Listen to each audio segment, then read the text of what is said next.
someone who's 9 to 5. Right. Okay. Mhm. I'm going to be making sacrifices. Can you roll with that? That part. Right. Okay. Now, if you're telling me, oh, that's me all day, it is? Okay. That's Right. a big check mark. Yeah.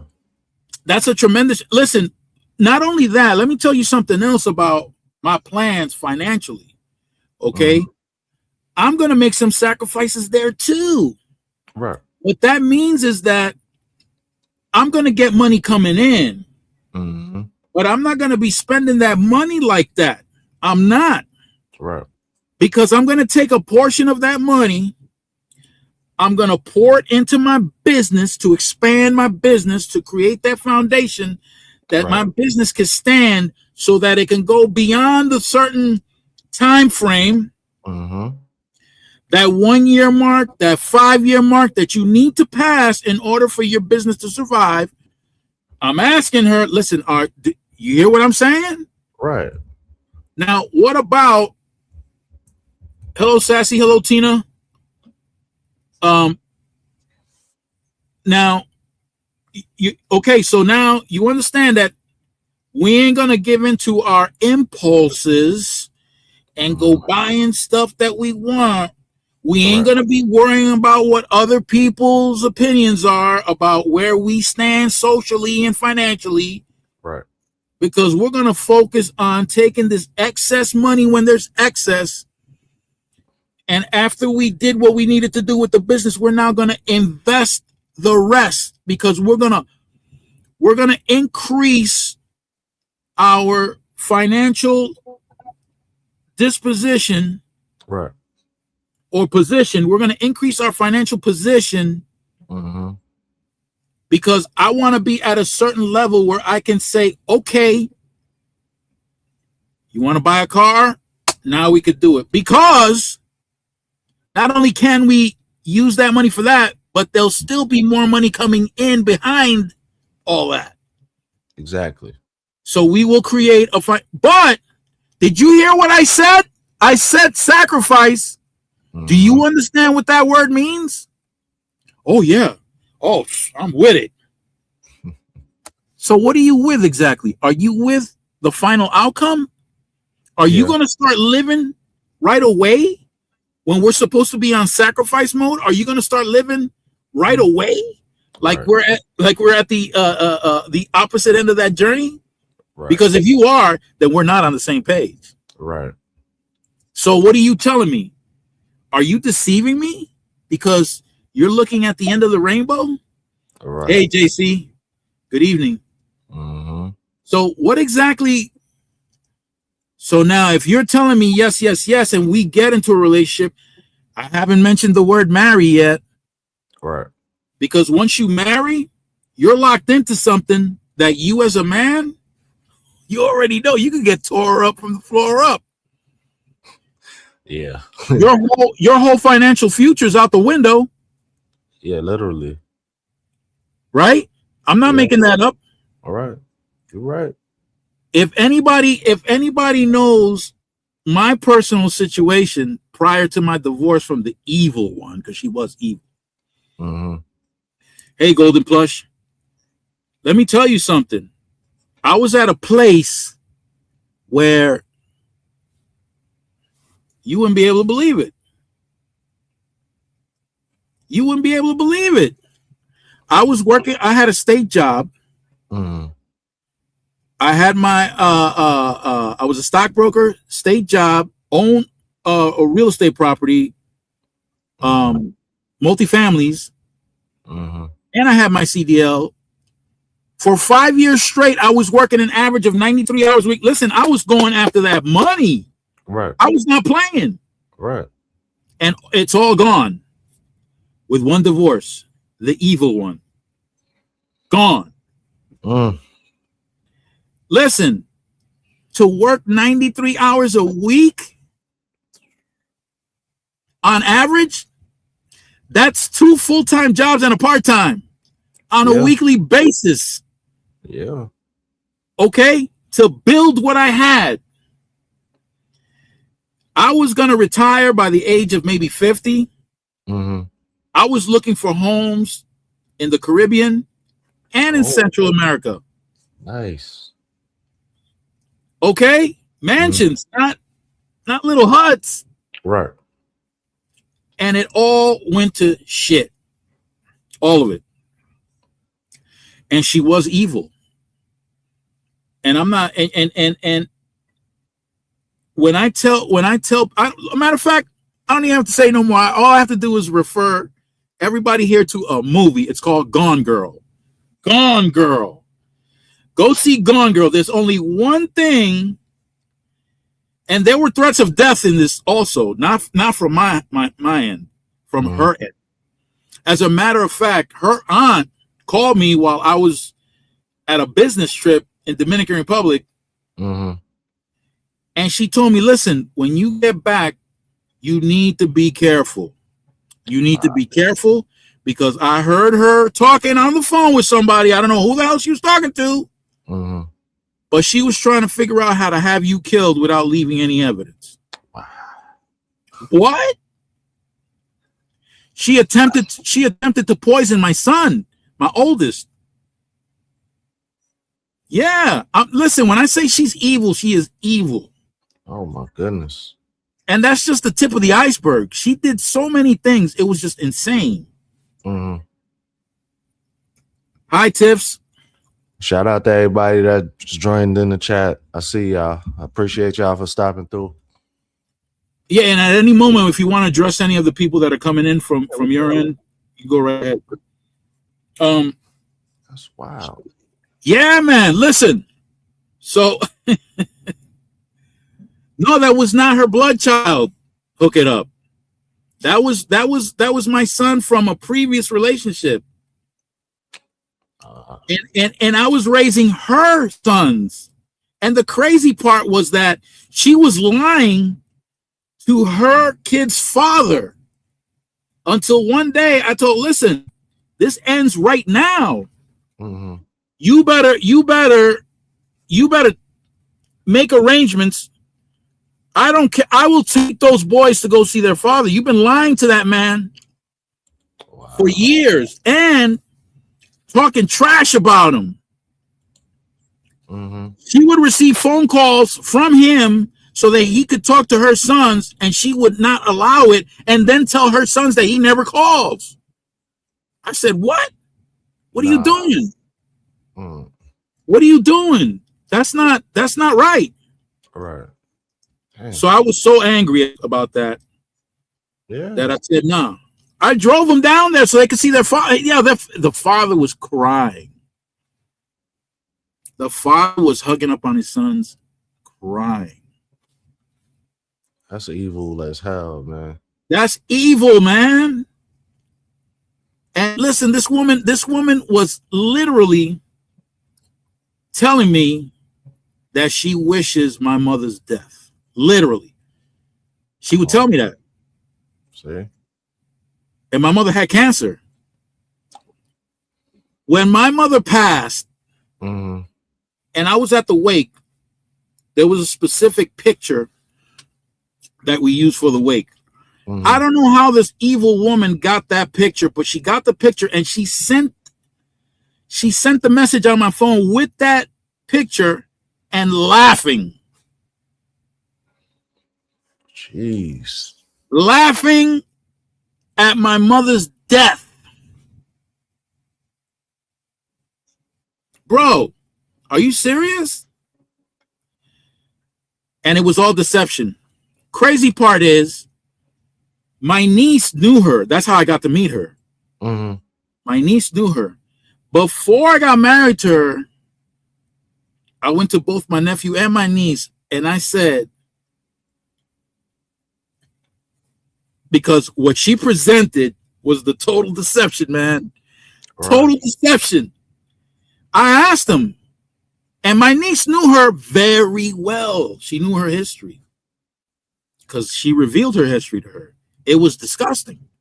But when I went and I asked my niece and my nephew, hey, I'm thinking about getting serious with this woman. Oh, yeah. Oh, yeah. Oh, yeah. Oh, yeah. Let me tell you something, Elevated. We went into that court to get married, Right. justice of the peace. When I walked out of there, this is not even an exaggeration. I'm looking around to see who the hell is standing next to me. The change was immediate. She immediately started insulting me. We haven't walked out of the courtroom yet. Not the courtroom, the court building. We haven't even walked out of there yet. Insulting. I'm looking at her like, who the hell is this? Yo, you want to talk about deception? Total deception. Yo, church, going to church every Sunday when I met her. Going to church every Sunday. When I went to go meet her at her house, at her apartment, her boys were very respectful, clean. The house is clean. She was cooking, great cook. Dressed down. That impressed me because she didn't dress up to meet me. Right. So, because I got a thing about that, women dressing up to meet people. I get my defenses are up. I get it. So she didn't do that. Hi, Yvette. What's up, Yvette? Hi, the boss way. So what I was presented when I first met her was something completely different after I married her. Completely different. It was crazy. Gone Girl, y'all.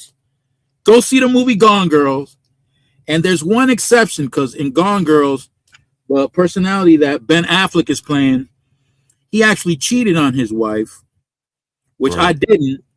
But all the other crazy stuff that happened, oh, hell yeah. Hey, Candy K. What's up, Candy K? Your favorite creators, huh? Redpill.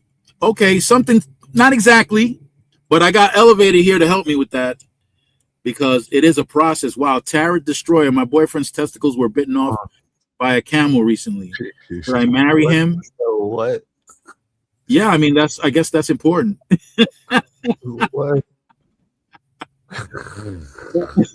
So should I marry him when he wakes up from his coma, or marry his identical twin brother whose testicles are in pretty good shape? Listen, marry the twin brother. That was an easy one. There you go. Hey, some people have, It doesn't end there. Apparently, a gerbil is trapped in my boyfriend's butt. Okay, wow. Hey, that's pretty cool too. Yeah, we gotta. So Elevated. That could you consider that one of the ultimate deceptions right there? Yeah. So a lot of people, they have their representative. The person that they feel like that you want, and that deception was crazy. You said you didn't even get out of the courthouse building. No, we would have turned right back around, and we would have ripped that certificate up right there, immediately, right there, like, because I'm thinking she felt like, once she really locked in with you, like, on a marriage level, now she was good. I would have got into Noman so dang fast. Yeah. And listen, I was scratching my head. And there were a couple of nights where, like I said, I was working on average 93 hours a week. So you can imagine how exhausted I was. Right. So while I'm in bed, I'm so tired that it's hard for me to fall asleep. Mm-hmm. Mom of 3, how are you? And she would be, hey, Yolanda. She would be in my ear repeating my name over and over again. So I would ask, what? Right? That would be the normal thing to do, right? Right. If your lady was next to you and she goes, elevated. Right. You're going to say what? Yeah, what do you want? Right. Exactly. And she would say nothing. So when she would wait till I was just about to fall asleep and start up with my name again, and she would do this over and over again, like some kind of psychological torture. Ain't no way. Bro, and she was doing some stuff that I seriously thought that, okay, and what I'm about to say is not an exaggeration from my behalf. I was not, I had my doubts about whether or not she was a human being. Right. I thought that she was either an extraterrestrial or some kind of demon, straight up. Yeah, for real. Some kind of demon, straight up. Because there were things beyond that, what I just told you. Yeah. There was some crazy sci-fi shit that had gone on that left me bugging out. Like, how the hell? Hey, the boss way said you need to write a book and name it Evil. I agree. Yeah. I agree. Oh yeah. Oh yeah. And let me tell you something. I made the attempt. I initiated the divorce several times. Didn't work. Why not? I told these people at the court, hey, coach. What up, coach? Richie J's here too. I warned the court. I said, listen, you can't send the court date and all that to the house. Mm. You got to send it to my what do you call that? The post whatever. PO box. Yeah, my PO box. You got to send it to my PO box because if she gets her hands on it, she's going to destroy it. I'm not going to know when I'm supposed to go to court. Nothing. Nope. Right. It's got to go to your house. I said, listen, I just finished explaining to you. Listen. Yeah, remember, Coach? We spoke about that. Shout out to everybody in the chat. I see y'all. And, go ahead. Sorry. And oh my God. Money, I kept paying time after time. Mm-hmm. After the third time, I said, forget it. I'm just gonna die with the evil one. Well, it finally, and she made several attempts to have me arrested for, what do you call that? DV, domestic violence. Domestic, yeah. AJ, BFF, hey. So, yeah, for domestic. One time, check this out.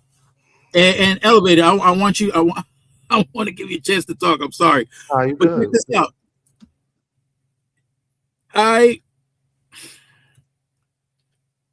This was the craziest because I was about 2 miles away. I was driving from something I was doing. It could have been a mortgage. It could have been with a client for stocks, whatever the case was. But I had to go home, stop by, grab my uniform so I can go to work for the state. Mm-hmm. I'm in the driveway. Oh, and I grabbed some of my personal stuff just in case. Mm-hmm. Bro, I'm going to tell you right now, from the time I walked up the stairs to the time I grabbed all my stuff and left and went down to the car, it must have taken no more than 1 minute and 30 seconds. I'm not kidding. Mm-hmm. I just grabbed real quick. Hey, Trisha Nicole, grabbed it real quick, went downstairs, went in the car. I start the car, and this woman is walking up the driveway. She ain't got a car. I saw her 2.5 miles away entering the pharmacy. I know she didn't see me because from where I was, I'm on the road with a bunch of cars next to me, behind me, in front of me, all that. Right. And right, Candy K, spiritual wickedness is real. So when I turn that car on, and what does she do? She stays right in front of the car, walking toward me. She puts a hand on the hood. Because if I take off, I know exactly what she's going to do. She's going to throw herself on the floor. Yep.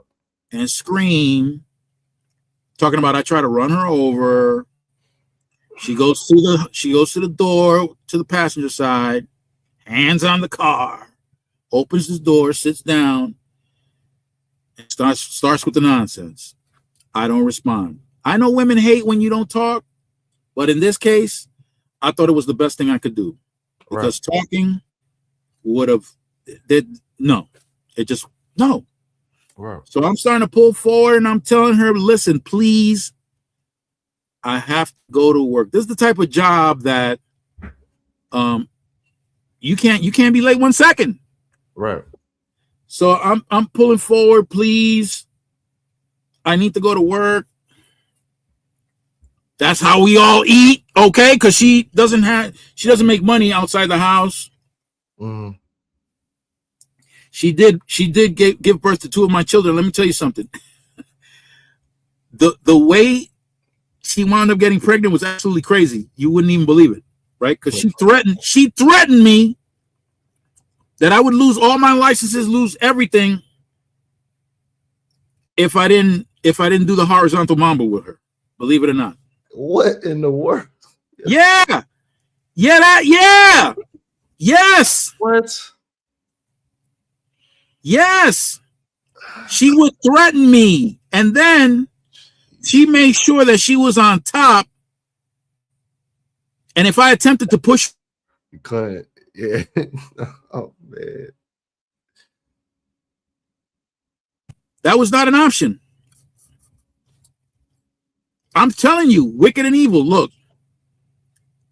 And then, hey, girl, dad. Yeah, Tiff. Yo, Tiff, that's exactly what she said. I gotta give up the D. If I didn't, and I better climax inside. Candy K said, "Wicked is she stole your good parts."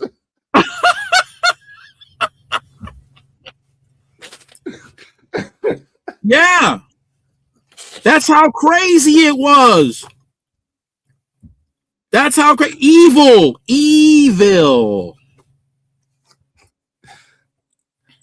And so check this. Yeah, so I had two children. Let me tell you something. And this is I'm I'm sitting in the parking lot of a strip mall when I got the news that she was pregnant. I started crying. And those weren't tears of joy. I bet. I was crying. Hey, did anybody else think he was going to say he was in the parking lot of a strip club? Or it was just me? Oh! Yo! It didn't even dawn on me. Yeah. There you go. Yeah, this is a cautionary tale, Candy. Yeah, this is a cautionary tale. Because Elevator was talking about his approach to Redpill, right? For lack of a better term. Right. And he's talking about how he wants the young men to understand what the pitfalls are, what the red flags are. Mm-hmm. So I started talking about what happened to me with the evil one, which is, and there's so much more stuff that went on. Oh my God. Listen, it'll take hours for me to go through everything that I can remember. You need to make a documentary or something. I have to do something with that because that's crazy. Yeah. Listen, when people talk about battered women, I understand what being battered is. I understand it 100%.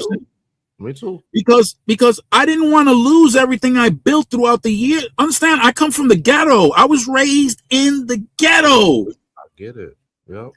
I've had a gun in my face several times, and the barrel was pointing at me. Mm-hmm. I'm still alive. I made it out of that nonsense. I had my firstborn. He was born in the hood. I did not want to raise him in the hood. Yeah. I took him out of the hood. I'm talking to his mother on the phone. I'm listening. Yeah, God is trying to tell me something. Listen, I'm talking to my son's mother. My son was only a few months old. Mm-hmm. I'm talking to her on the phone. Understand, our background is surrounded with an enormous amount of violence. All right. My ex's brother was incarcerated for murder since he was 14 years old. Mm. She's got a line of uncles that they're disasters because they listen, when you live in a project in the Bronx and nobody dares to mess with you, that's saying something. Right. Those were her uncles. Mm. Her uncles will put you in a box quick. Yeah. Yeah. You know, my son is only months old. We're at my mother-in-law's house. Bang, bang, bang. I'm looking out the window. This car is drifting into a lamppost on the corner because they shot and unalived the driver. Wow. And a few minutes later, doom, doom, doom, on the door. Somebody's knocking on the door. Mm. Hey, so the mother-in-law goes over to the door, opens the door. Hey, how you doing? Was that you? Yeah, that was me. Oh, okay. You hungry? Like it's all right. Wow. Like it's all right. Wow. I got my friend, this is the type of environment that I wanted to get my son out of. Right. I got my homeboy sitting in the passenger seat with me. I'm driving. Stop, pull up. Well, what is it? Hold on, let me just unalive this chick and we can keep it moving. I look at the chick. Nope, we're not doing that. No, why not, man? Just let me out. Don't worry about it. I'm not worried about that. I know her. I know her husband. Her husband is my homeboy from my other neighborhood. I can't let you do that. Oh man, come on, man. That ain't nothing, man. Just let me out. Let me take her out. So no, I don't want my son in that environment. I'm talking to his mother on the phone. Hey, blah blah blah. We're talking. All of a sudden, she stops talking, and I hear the shooting in the background. I don't know if she's hit. She's on the floor. Finally, when they're done, he comes up. No, I won't get indicted for any of this stuff, BFF. But by the way, that guy that came over to my mother-in-law's house and all that, he's unalive. Some people finally caught up with him and smoked him on the street while he's walking with his wife and his kids. They rolled up and smoked him. Yeah, all right, be good. 6.2. Later, Big. Appreciate it. All right, Big. So I'm no, I don't want my son in that environment. So she finally gets back on the phone after the shootout is all done and over with. But that's common where I grew up. New York Times wrote a piece on one of the neighborhoods I lived in, right? Mm-hmm. At the time that I was living there, in 1 square mile, covered by the 46th precinct, for 3 years straight, we were number 1 in homicides for the entire country in 1 square mile. Damn. They were taking people out on the regular. Mm-hmm. Yes, BFF. It is sad, but it is regular shit where we grew up because BFF is from there too. BFF knows. So I did not want to raise my son in that environment. I survived it. Mm-hmm. Don't know how I did. Don't know how my brother survived it either. Well, I do know because he wound up going to college, becoming a doctor, getting into the army, all that other good stuff. Mm-hmm. But for me, I was there till I was 30, 31. It was ridiculous. So now I'm in a new area. I'm in a new state. Mm-hmm. And I decided, okay, I'm going to put my foot down and I'm going to go and get as much as I can out of life. All right. For my son's and dude, got a state job, got a CDL, Got my Series 7. For those who don't know, the Series 7 is what you need to get to become a stockbroker. Um, Mhm. mortgage originator. I piled up a lot of my portfolio was looking delicious. All right. Hard work, lots of sacrifice, but it was delicious. And then comes the evil one. Yeah, threatening to have all of that taken from you. All that. Man. Mm, Take it away, elevator. Take it away. mm.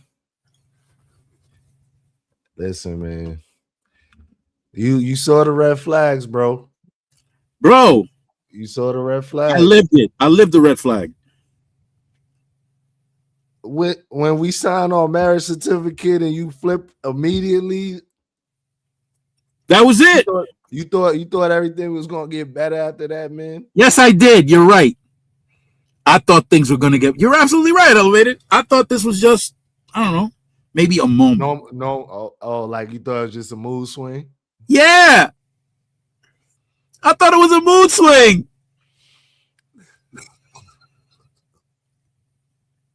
That mood lasted a long time. It swung all right, but it didn't return back. Yeah, man. This woman was evil, man. My nephew and niece were living on the floor beneath us in one of our properties. Right. She was flooding the apartment deliberately Wow. to mess with my nephew and niece. My niece got mad at her because she didn't like her conduct in front of her man while she was pulling up her shirt so she can expose herself to my nephew.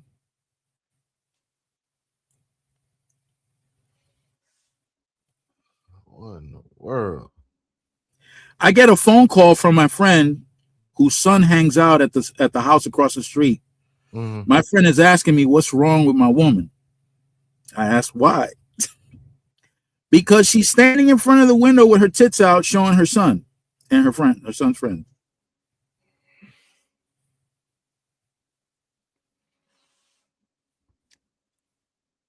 By that time I was already deep. Right. And all my licenses, everything they were all in peril. Yeah, I get it. I get that. I didn't want to lose any. Listen, if she was out there wilding out, getting piped from other plumbers, so be it, right? so be it, because I was building an empire. Mm-hmm. I was building an empire. Hey, so real quick, DSW said, I have a question. Why we picked the wrong person to procreate with? I mean, it happens, it's part of the learning curve. Oh, repeat that.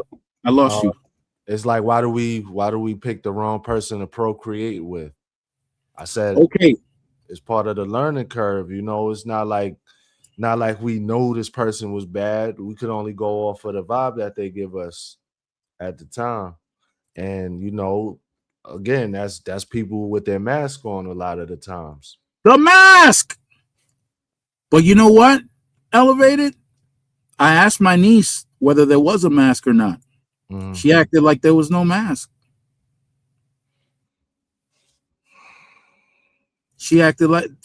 My niece and my nephew, my blood. Yeah. If you're supposed to be on anybody's side, mm-hmm. It's supposed to be with your family. It's supposed to be with your family. So why are you covering for the evil one? I'm not. Knowing her history. Right. She knew her history. Why are you covering? I was going to ask you that. But okay, she knew exactly how she was. Your niece knew exactly how she was. That's messed up on your niece's part. Like, That's wild. That's wild. Yeah, Jay, you get to see my face now for the first time, huh? So what's good, Rodney? Hey, Lafita, Rodney. I didn't speak to you, but how you doing? DSW said, but we see the red flags and we still do it. No, in this case, Yeah. before I went into the justice of the peace, what Mhm. I was presented was something completely different. That's what I was presented. And it's not like I met her one day and then the next day, hey, let's get married. No. I engaged with this woman with this facade for a whole year. She kept up this facade for a whole year. Mm. After I got married, oh, by the way, my mother did time for unaliving her man. Really? Okay. Really? Wow. Well, thanks for letting me know. Wow. Yeah. Oh, and I discovered a bunch of stuff about her, her sisters, her mom. Crazy stuff. Mm-hmm. And my niece knew all this. But Yeah. all this came out after the wedding, after the marriage. Stuff that should have been told to me before Right. wasn't revealed till after. Are you kidding me? Right. I don't know what kind of red flag to find in a woman who goes to church, goes to work, and when she's home, the apartment is clean, the children are clean, the children are respectful. That facade is crazy. Okay. Hey. Yeah, I mean, you got bombarded, man. I don't know how else to say it. Listen.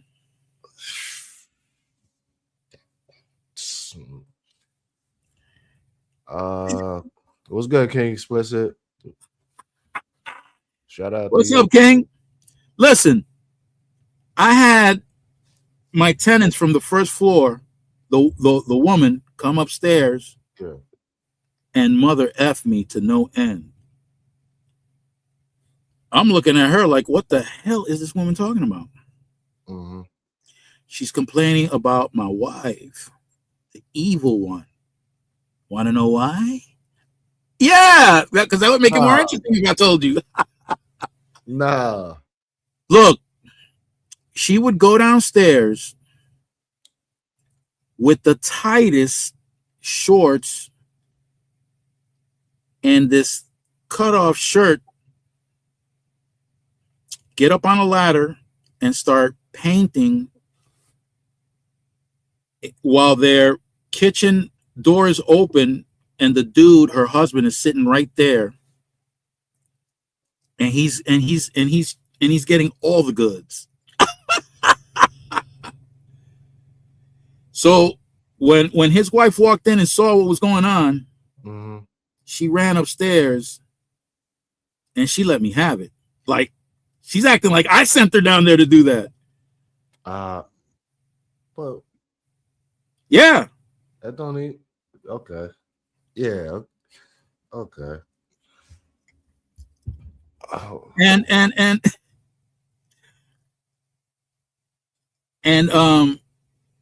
when she wanted to whoop her ass. I bet. When I went upstairs, when I went downstairs to go check on something, when I went back upstairs, this woman went back down to her apartment. And when I went upstairs, I went to ask her son, hey, what was your mom wearing earlier? Mm-hmm. When he went to go get it, like magic, this woman appeared, went straight to her son. Apparently, she heard what I asked him. Mm-hmm. And she started screaming and threatening him and all kinds of crazy shit. He had what she was wearing in his hand. He didn't want him to bring it out. You could see where she ate her breakfast through her shorts. Damn. That's how tight that shit was. Yeah. Damn. You know? Yeah. So Tips takes that. Do you think that she kept up the facade because it was something that she truly did want, but once she got it, she realized that she wanted something different? She was after the money. That's it. That's all. She was after the money. But even with that, she's trying to become financially whatever, secure, whatever. But right, she wouldn't even let you sleep, and you working 93 hours a damn week. No, because there was no rhyme or reason to how she went about things. She was just evil. She didn't give a damn. This was crazy. So I had an insurance policy. I forget how much it was, 5 million or something like that. And of course, her name was on it as the beneficiary, but I changed it. So by law, I had to leave her on there, but 1%, and the other 99% was going to go to my son. I don't know how she discovered that, but she found out, and the threats were off the scale, off the chain. She started watching. There was a series. I don't know if it was HBO. I forget where it was. She started watching this series of Black Widow wives. You know, women who unalive their husbands, and she would record it. That sounds like some Lifetime stuff. Evil. All right, so I got a question, Rich. Why didn't you go and get an exorcism for her? Exorcism? Listen, I think the priest would have been unalived if he would have came. Yeah. I think, and this is crazy. I learned more about Christianity through her than any That's the thing, though. The evil one knows the Bible front to back and back to front. Yeah. She's evil. She knew things about Christianity that blew my mind. When I looked into it, she was accurate. Stuff that you would never learn in church. Hey, listen, man, the devil was an angel at one point in time. Yeah, and he had his minions. She's one of them.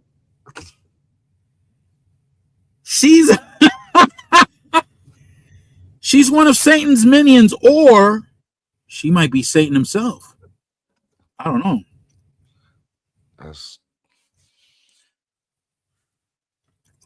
Yeah. No, that's not Lifetime. That's Investigation Discovery. Okay. My bad, Tim. You got something you need to tell us? Come on up if you want to. Hey, I pinned the link, so if anybody wants to come up, they're free to come up. Elevated, man. Yeah, man. Keep doing your job. Keep letting these young men know. Because if that's what you're doing, if what you're doing is what you told me you were doing, yes, please don't let them fall. Well, it's hard not to fall into the situation I was in, because the acting, the facade, it was just too good. Right. It would never have happened if my nephew and niece, my own blood, would have been straight up and just said, listen, this is what she's really all about. We'll let you make the decision, but we want you to know the fine print on the contract, right? The fine print that nobody reads. They just sign the damn thing. Yeah. This is what's on the fine print. Okay. After we tell you, you decide what you want to do. Hell no, I would have married that woman had I known. Yeah. No way. All right, so Richard, Rodney said why he stayed so long. We went through, Because of my portfolio, because of everything I built. mm-hmm. I built and I built all this stuff and continue building after I married her. So there were some things that I built that under no circumstance did I just want to let it go. It was too hard work. The work was just too damn hard to get what I got. I'm from the hood, man. I don't have these things. Right. I had to struggle. I went to court. I faced the judge 3 times and won all 3 times. 3 times. Damn. And won. Did I have to sit around in the worst environment possible, going through bullpen therapy and all that other nonsense? Yes. Yeah. But I fought, even though, and the last case they were threatening me with 25 to life. And I said, I'm not taking an offer from anybody. No plea deal, right? No plea deals. Let's fight this. And I won. Damn. To get past those three situations in front of a judge. I remember the second time I was in front of the judge, the prosecutor made me look like I was one of the FBI's most wanted. And it was over a nonsense what do you call that charge? They claimed I stole the car. Grand larceny. Nonsense grand larceny. That wasn't even true. But you know how it is when you're black and you're in the hood. Just snatch them up. Some people can't handle bullpen therapy. Some people crack. Some people take the pleas. Right. But that stays on your record. Right. I refused. I get it. You wanna convict me of something? Come through with the evidence. If you ain't got it, which I know they didn't. Right. You ain't getting a plea out of me. So that's the reason why I was able to get a state job. And then from the state job, everything just started coming one after another. Hard work. You think taking the Series 7 exam is easy? That's a 6-hour exam. You got to get you can't have bad credit. Mm-hmm. You can't have any any short sales on any property. You can't have any bankruptcies. Yeah, you can't have nothing. You get fingerprinted. Mm-hmm. You get processed. Homeland Security checks you out. Mm-hmm. In order for you to be a stockbroker, you got to go through all that. And you got to take that damn 6-hour exam. Man, listen, I was dizzy after I got out. They got cameras all over the place. Right. I came out of there dizzy. Those questions were hard as hell. Because it's multiple choice, but the answers are so close. So similar, yeah. Yeah. Yeah. And you get the results right there. When I went to the monitor, the person who monitors the exam, mm-hmm. I told them what station I was at, and I had to sit there and wait. Those few seconds that I had to wait felt like years. When they told me I passed, oh my God, I wanted to cry right there. I wanted to cry. Yeah. I wanted to cry. And to go through all that, mm-hmm. and have to give all that up.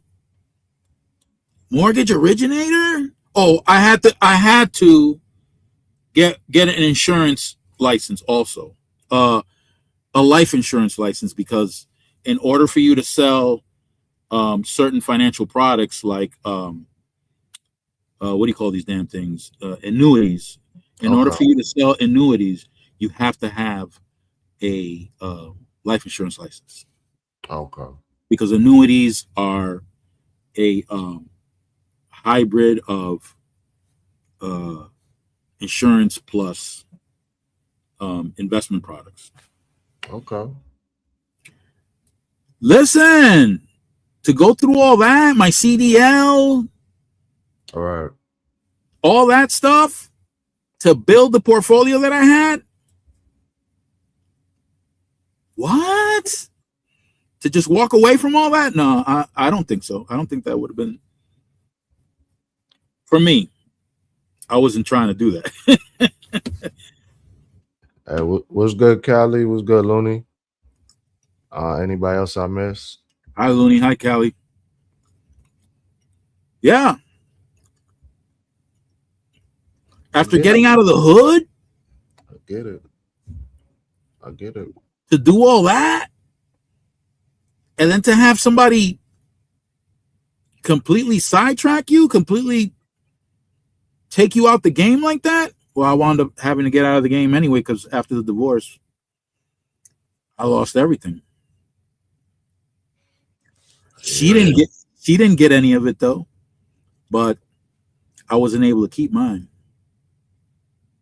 I can't. Now that's one thing I can't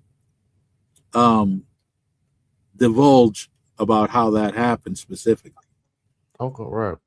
Yeah, but she didn't get any of it. She was mad as hell. She was expecting that. She was expecting all of that. She was already calculating. Yeah, I bet. I bet. Hey, Tina. Yeah. Backbone. That's Okay. So, do I understand where you're coming from, Elevated? I think I do. yeah, man. Shoot. I thought I done been through some things. Yeah. Man. Yeah. Crazy.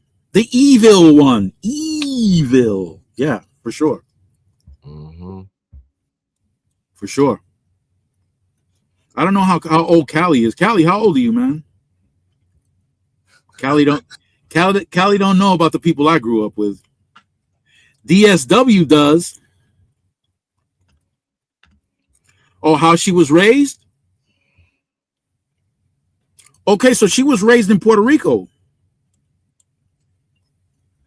Shit, that But shit told you right there. right? Listen, you know what? No, Elevated. You know what?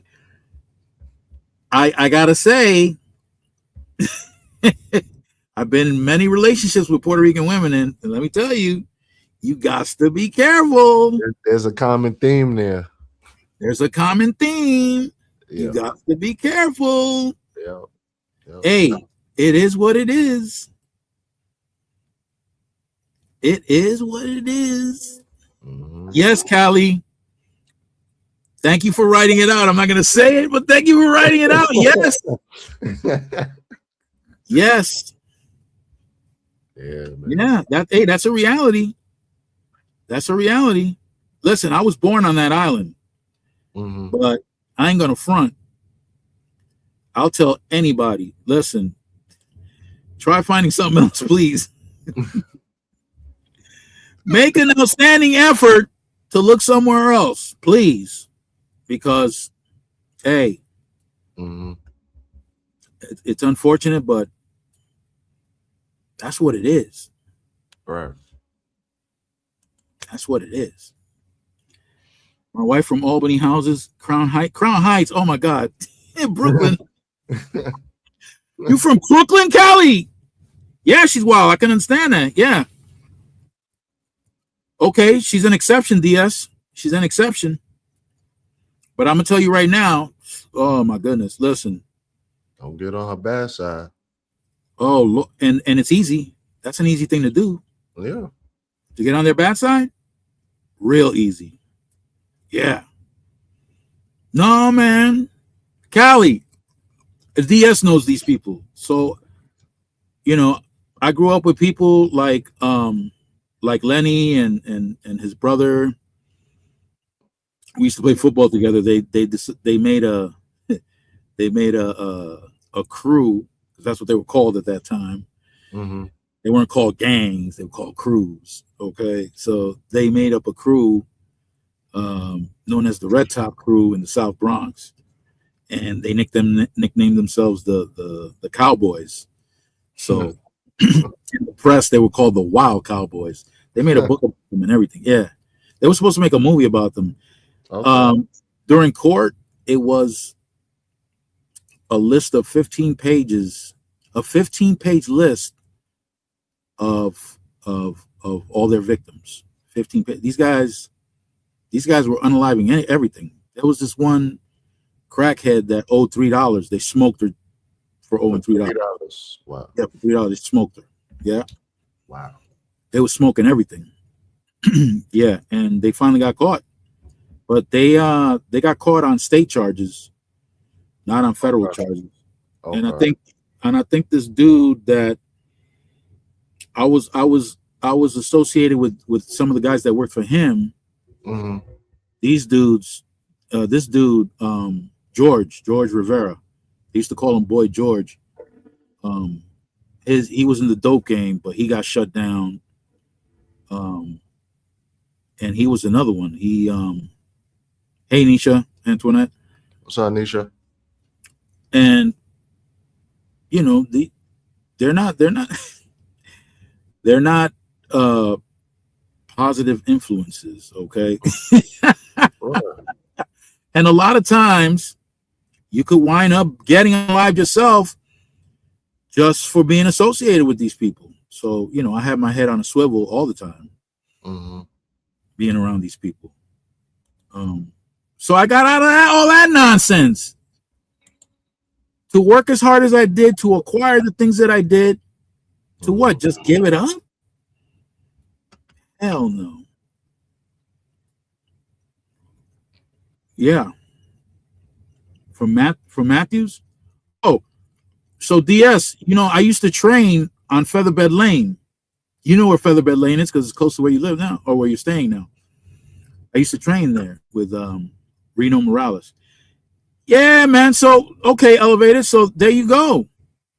Okay, the big production, the very thing that you like to warn young men about regarding relationships, and it could still go wrong. But at least you're providing them with what kind of red flags there are. All right. At least you provide. You know what? I took up all the air up in this place. Go ahead, Elevated. Go ahead, talk, man. We was in suspense with your story, man. That's wild. Yeah. Oh, and there was something I wanted to say to you in one of your lives. Okay. Because the conversation went in that direction about. Okay. So you're making moves, right? You trade options. You're stacking, right? Right. The more you stack, the harder it is for you to choose a mate. Yeah, that's very true. Because everybody's dating for help. Not everybody, most people. It's all about help. Yeah. And that's why I'm always saying, and that's why I say it in your lives, or I put it in the comments, dress down and drive a bucket. Yeah. Because that's not, you know, when you're stacking, yeah, you don't want to highlight the wrong, your financial situation, because you can attract the wrong ones real easy. Look, trust me, I drive a bucket and I dress down. I don't. Yeah. I'm not a flashy individual at all either way. Yeah. I was like that when I was younger, but. Right. So you wised up. I didn't want that attention. I had the car I couldn't afford, you know, but it was cool. It was fly. Yeah. Yeah. And I like it. I like it. I like it when nobody knows because I get to engage with the real them. Yes, yes, now Dr. Ninja Turtle. That's what I'm talking about. Dress down and drive a bucket. Listen, you come at me. I want to see the real you. Right. If you think I ain't shit because I ain't got shit, that's the joke's on you. The joke's on you, and I'm good with that. Right. The owl. Hey, owl. What's up, Al? What's up, Dr. Ninja Turtle? Yeah. And that was the only time you saw me suited up and without the facial hair and all that stuff was when I was engaging in the stock market, when I had clients. And right, you got to dress a certain way so that you can keep people at ease. Yeah, you gotta fit the image. You got to fit the image so that they can engage and feel confident in who they're engaging with. Right. Because the image, even though those guys in suit and ties could be some of the biggest thieves in the world, but that is true. It's all good because fine, I can approach somebody.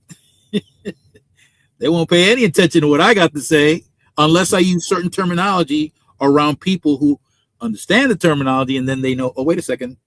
Just like what happened to me at a Starbucks one day, because after my divorce, I wasn't working. I was just living off my trading, right? Okay. So my thing is options, right? You know that. Right. So there was I forget what the brokerage is called. I forget the name of the brokerage. Well, one of the brokers walked into the Starbucks. I had my laptop open, but he was behind me, and I didn't know that he was watching. Yeah, because I'm over here doing technical analysis on a few things that yes, dressed like a beggar and you're winning. When you worked in the federal court, yes, Dr. Ninja, you understand? So I'm looking like I am now, because once I lost everything, I said, whatever. But this was a small account on the side that the court didn't know nothing about. Hey, but I generate money off of this thing so that I can live. Right. But I'm doing my technical analysis and all this other stuff on a series of stocks that I'm interested in to trade on. Because you do the same thing. Right. And all of a sudden, the broker, now he's right up on me. And he's commenting, he goes, hey, what are you doing? He's testing me out. What are you doing? Oh, and I break it down, yeah. I'm checking out this bearish engulfing candle formation here. And right. Yeah, I'm not quite prepared. To make a move on this because I'm checking out the hit him with the lingo. Right. I'm breaking it down. The IBR, where that engulfing pattern falls on the price pattern. I'm going through it. Right? Yeah. This is a flag, blah blah blah. This, that, and the third. And the dude's like, oh, yeah, wow, and look over here, and yeah, that's a this, that, and the third. Oh, and what about the that's a that this that. So the dude is bugging out, and he's like, yo, right, because he saw a black man dressed like this, and he thought maybe, what's he got, a 401k? Yeah, I can manage that. I can manage that for him. No, I don't need you to manage. Yeah, right. Yeah, I don't need you to manage anything for me. As you can tell, and let me tell you something. What year was it? It was 2007, I think. 2007. So on one of my brokerage accounts, I was generating about $70,000 a month, right? Damn. Yeah, I had and this is and I'm not doing that well, but I'm generating 70,000 a month. And I got about 50 trades open, roughly about 50 trades open. I got a bunch of stuff going on. I got such a large variety of options trade. I got I got the single. I got the vertical trade going on. I got a butterfly. I got the iron condor. I got the broken wing condor. I got a whole bunch of shit going on in that thing, right? Mm-hmm. And after the evil one got to me, all that went away. All that went. Could you imagine? Elevated, you trade. Can you imagine? Nah. Can you imagine having to give that up? That's wild. Coming from the ghetto, driving a yellow cab in New York City, and dangerous ass job. Mm-hmm.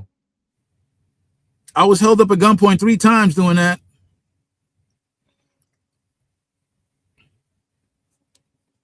To go from that to sitting in front of a laptop or a computer, because I wasn't using a laptop at that time, it was just my computer. 15 minutes a day. Yeah. 15 minutes a day, and I'm generating 70,000 a month. Can't beat it. And I was still working for the state. And I was still working for a brokerage. And I was still driving a truck.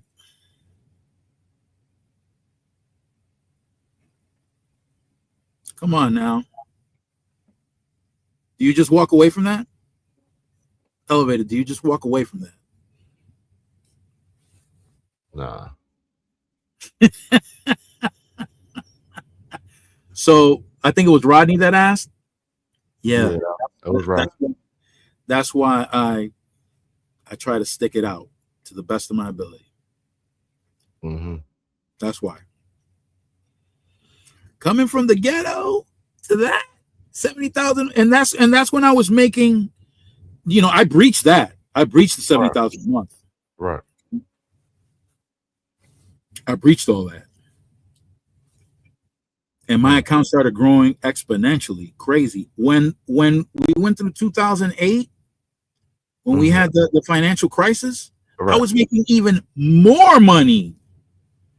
While people were struggling, losing their pensions, going crazy, I was making more money. Why?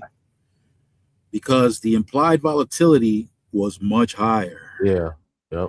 And when you trade, in Elevator, you know what I'm talking about. When you trade options, that implied volatility is key. Mm-hmm. When you're a long-term, when you're a long-term holder of stocks, and if you're active in your portfolio, that high volatility makes a difference. Yeah. And it definitely makes a difference if you're an options trader and you're on the correct end of the options trade. Yeah. Yeah. But everybody else with their 401ks getting smashed in half. Your 401k said 150,000, all of a sudden it's 75,000. Yeah.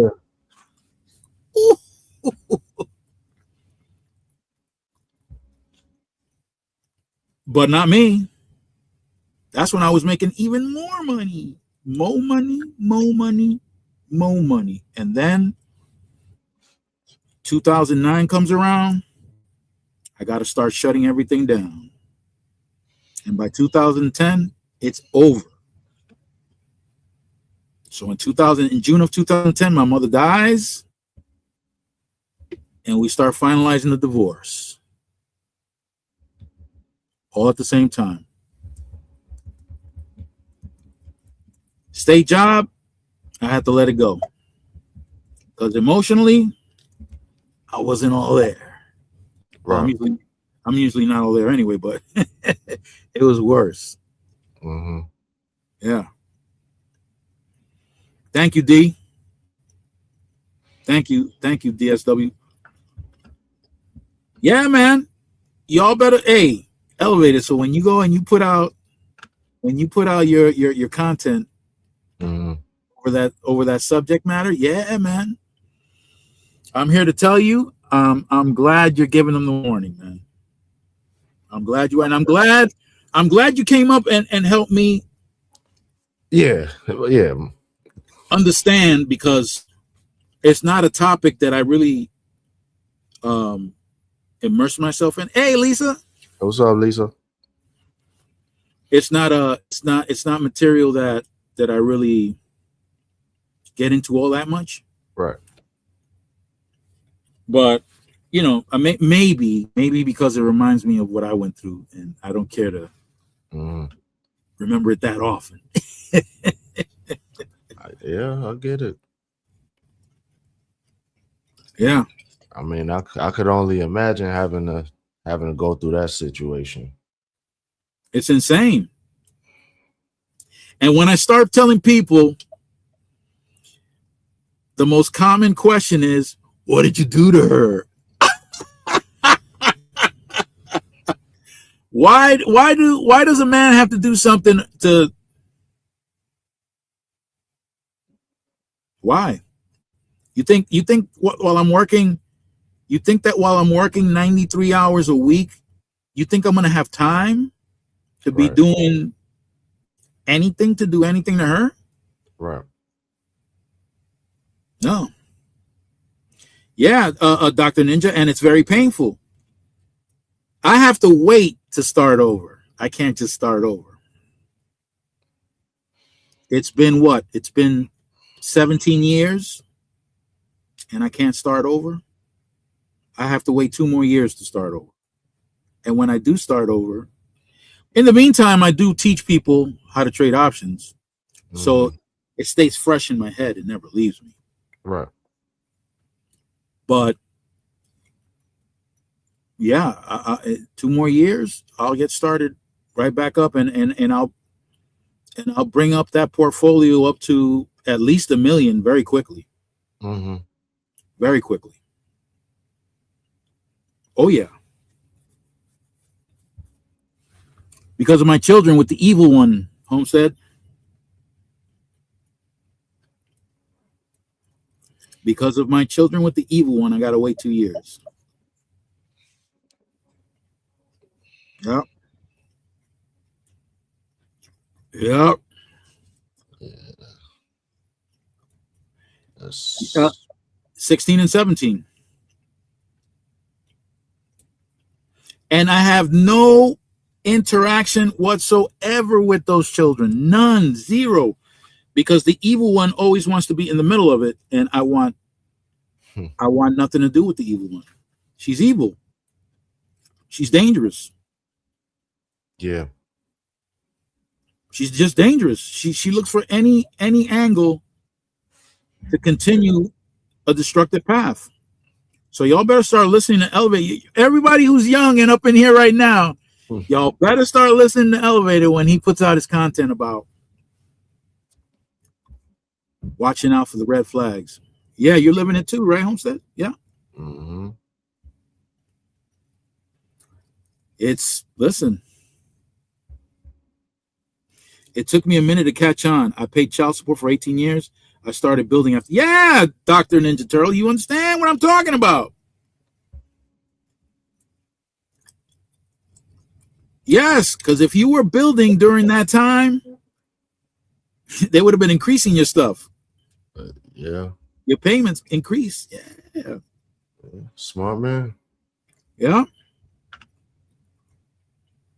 Watch who you have kids with. Yeah. Well, no, like I was saying, Homestead, this woman would threaten me if I didn't go to bed with her and get her pregnant. Not just go to bed with her, but go to bed with her and get her pregnant. That is wild. That's wild. That is wild. That's crazy. And then to come to find out, yeah, they tripled your child support one time. Yeah, you see what I'm saying?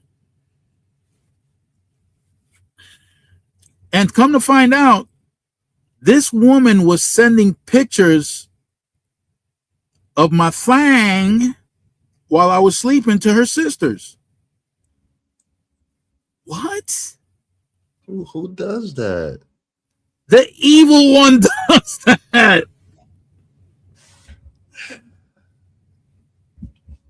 Yeah. She was sending pictures of my thing to her sisters. And a couple of her friends too. What the hell? Oh my goodness.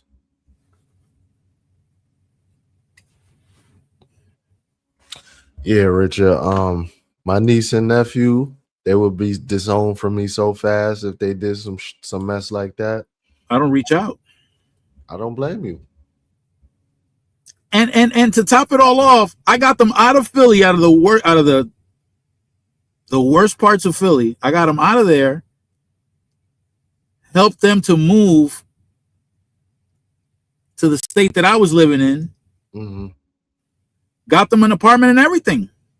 One of them was living in an apartment. One of them was living in an apartment that was on my property for the lowest possible rent. Right. They could have never gotten an apartment like that for the rent that I was charging them. Right. And those are the same ones that did that to me. They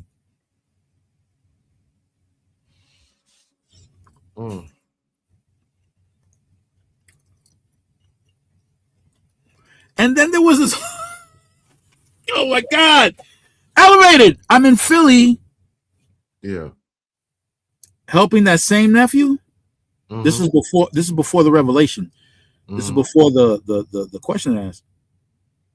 I'm down there to help him straighten out an issue he's got for his license so that he can get his CDL going also. Mm-hmm. Gets a phone call from his wife, from my niece, his wife, and she's going off on this guy. Why? She found evidence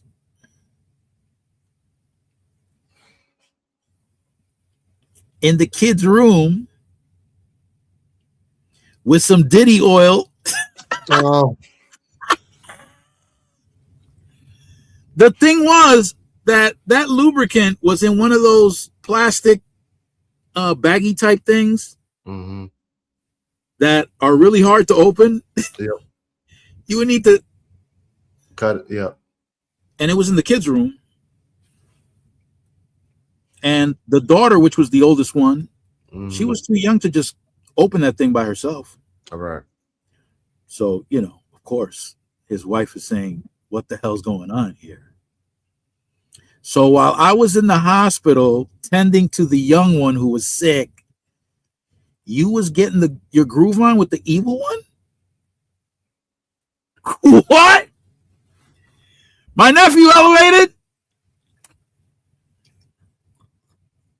Wow.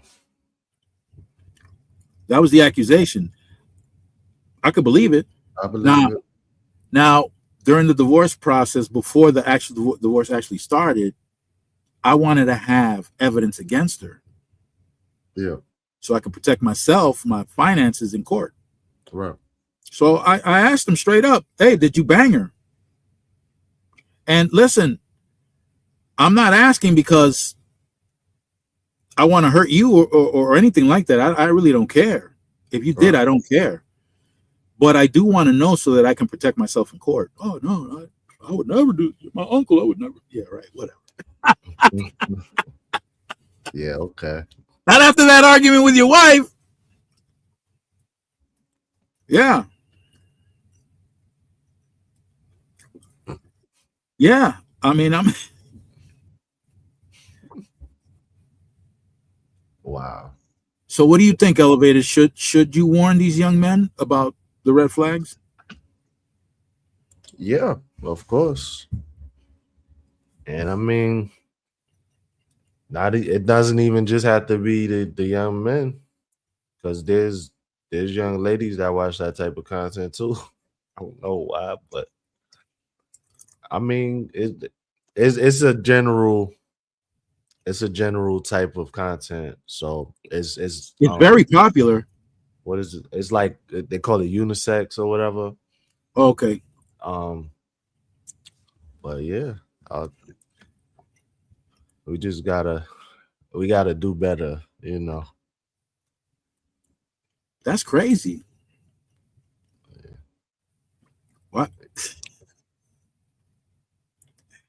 That is so crazy. You checking out the comments? Yeah, I'm looking at the comments. DSW said, "What is she diagnosed with?" If you don't mind me asking. Um, demonic mental syndrome. DMS. Demonic mental syndrome. I don't know. I don't know. And another crazy thing is, when I was building my case, Mm-hmm. I was reaching out to every agency possible, and it all backfired. Everything backfired.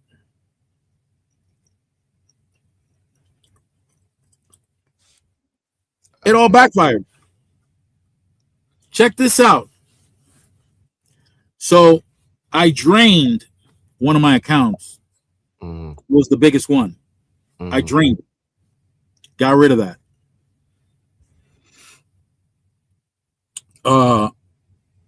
Forgive me, but I can't specify how. Of course.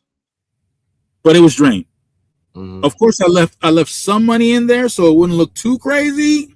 Mm-hmm. But the amount I left in there was tiny, right? A couple of $1,000. Mm-hmm.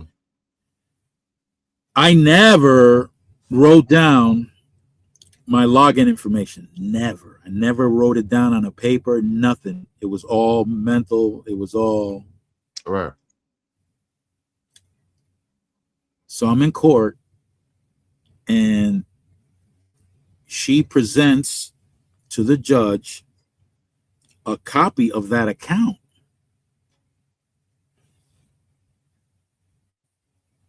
And I said, wait a minute, Your Honor.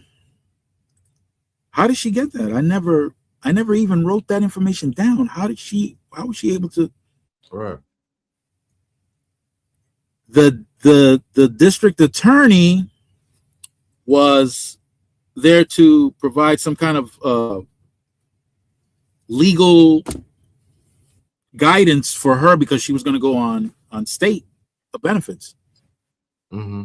And he's a DA, he's a prosecutor. So right away he said, wait a second, what are you saying, Mr. Burns? Are you trying to say that this information was acquired illegally? That's a felony. Did you report this to the police? Wow. And the judge right away was like, we're not talking about that. Like, yo, mm-hmm. What's up with that? Is there some bias going on here? Yeah. Mm-hmm. Is there some bias here? Because she committed a felony. Right. The prosecutor himself, the district attorney himself is putting that out there, and the judge is smashing that. Mm-hmm. Whoa.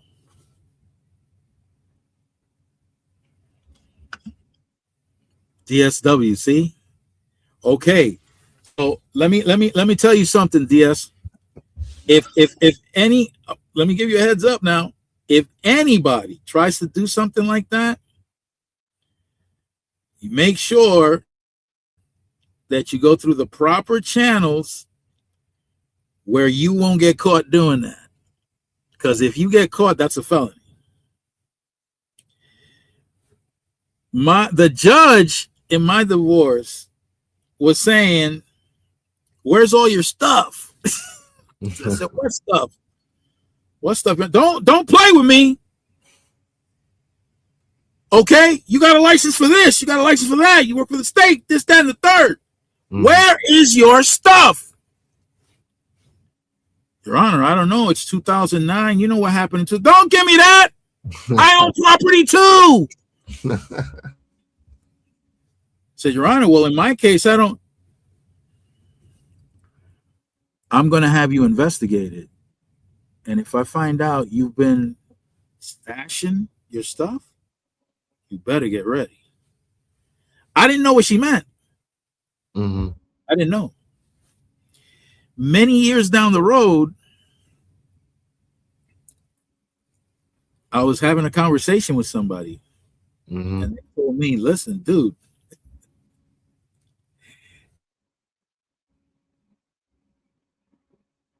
I said, what? Yeah, you would have been in prison. That's a felony. I said, well, what's the does it have a what do you call that? Statute of limitations. Yeah, does it have a statute of limitation? Let me know.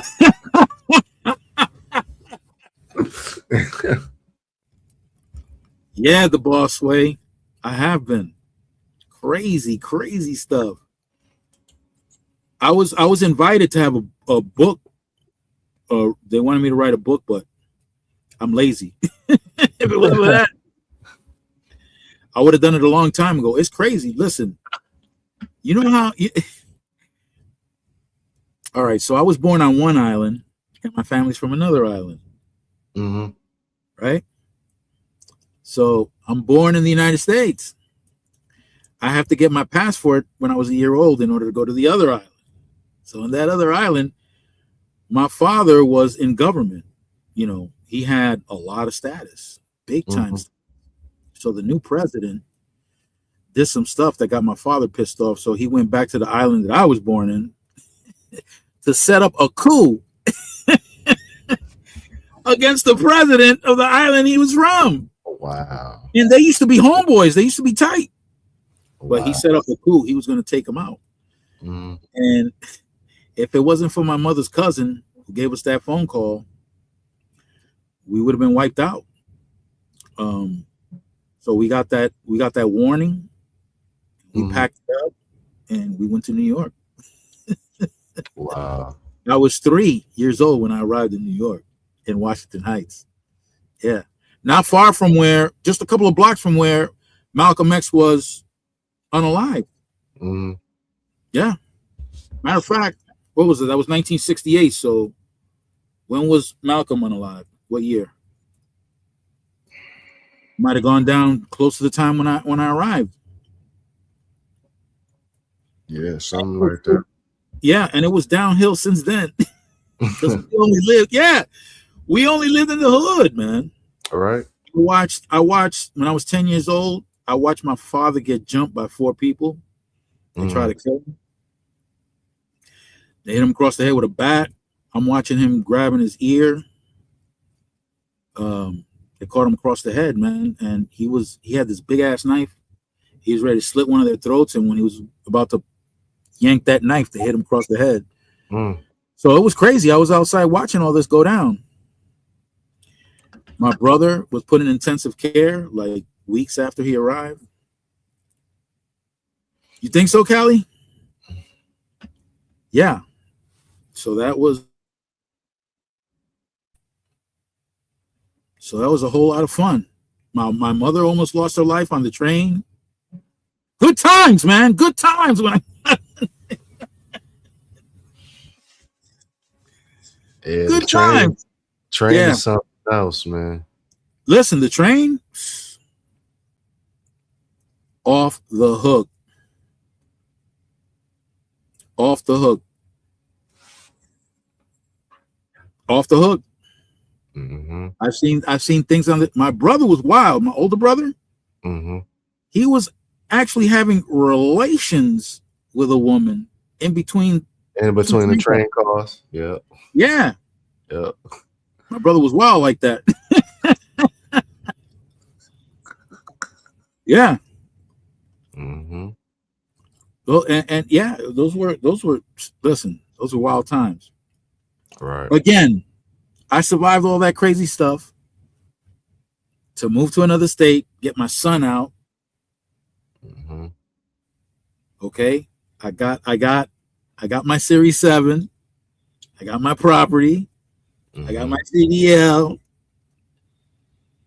I got this. I got the state job. It's dangerous for some cutty. Yeah, yeah. It is. You know, chilling with my homeboy. One of his customers is falling out. Looks like he's dying. We're up on the fifth floor. Mm. I'm telling my boy, yo, this dude, he don't look like he's gonna make it. What the hell did you give him? I don't know, but okay, help me. All right, what do you want to do? All right, so he opens the window. He says, "Let's toss him out the window." I said, "What? Goodness. No, man. Toss him out the window?" Yeah, because what else are we gonna do? We can't drag him out into the hallway. They'll True. snitch on us. True. Wow.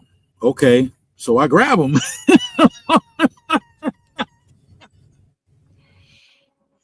We got him propped up against the window. We're about to toss this dude.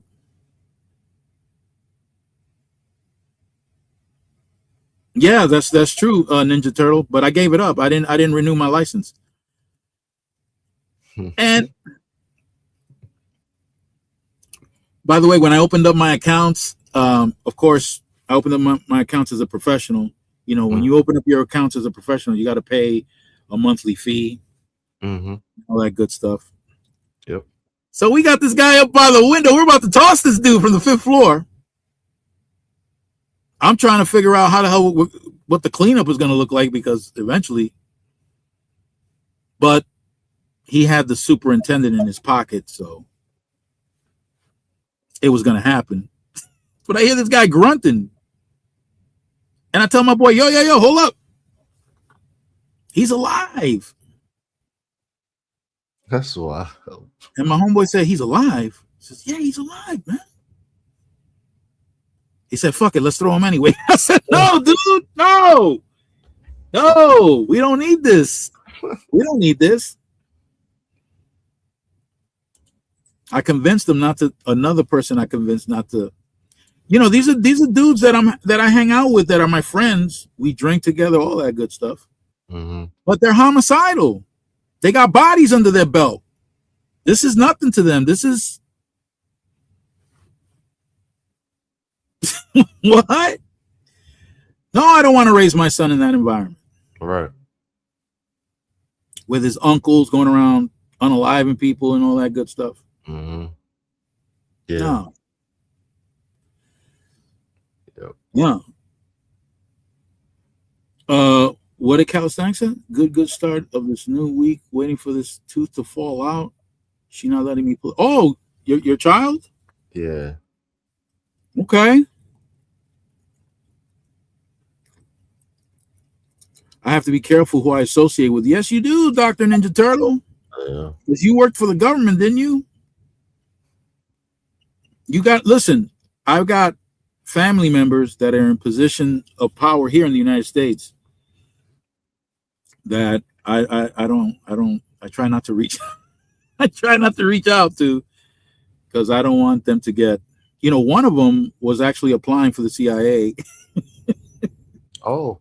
Yeah. He went on the site and there was an eyeball. I said, no, you know what? I got this one nephew that has very high clearance. So I'm very careful about how I engage with him. Right. I got another one that was you did work for the federal courts, Ninja Turtle? Yeah. Oh, okay.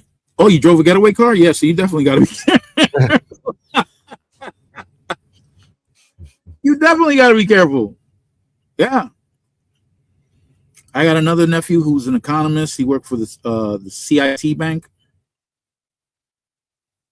So, the CIA has too much power in my personal. The CIA has power nobody knows about, and their what do you call it? Paramilitary force. is no joke. No joke. People think that the Navy SEALs they ain't nothing compared to these dudes. Them and Special Operations Green Beret in the Army. Mm-hmm. Yeah. No. Tell you a story right now. Ready for this one? So one of my homeboys is a state trooper, Okay. and his friend on his shift had to respond to a call on I-95. Okay. Um, What's good, man? hey man, what's up, man? So, so here we go. There's a car on the on the shoulder of the highway. Dude's inside there sleeping. Mm-hmm. Local cop shows up. Of course, he wants to make sure that the car ain't abandoned or anything like that. Right. Guy's sleeping in there, but you know that's dangerous. Sleeping on the shoulder. Mm-hmm. So the cop wakes him up. Says, "Yo, what's up, man? License, registration, insurance." Oh, listen, I'm sorry. I was extremely tired. Please, can I just sleep for a little more? I'll be out of your way. License, registration, insurance. So dude wasn't trying to get into it with the cop, but the cop felt the need to call and ask for backup. Mm-hmm. Dude, you know, he's not exactly cooperating. Backup comes. He's begging and pleading, please just let me sleep here for a little longer. Now, this is told to me by my homeboy, the state trooper. Mm-hmm. Because his co-worker is telling him what went down. Mm-hmm. So by the time his co-worker showed up at the scene with some other state troopers, 6 local cops were laid out, done, to the point where I think 2 of them had to retire, had to take medical retirement from the injuries, right? Mm. They were done. And the others were whisked to the hospital. They were in bad shape. But dude cooperated with the Stadies. And when the Stadies brought him in, they couldn't get any identity on this dude. And like 30 minutes to an hour later, the feds show up, take him out, and release him. And come to find out that these people were, that dude, he was a black ops agent. Oh, shit. So he ruined those local cops' careers. They were out. Cali trying to be funny. What do you say? It was 6 local cops that was laid out. DSW. Nah, I don't drive trucks, bro. Yeah, that was some Black Ops Call of Duty type stuff. Calisthenics. Yeah, that was crazy. That's wild. That was crazy.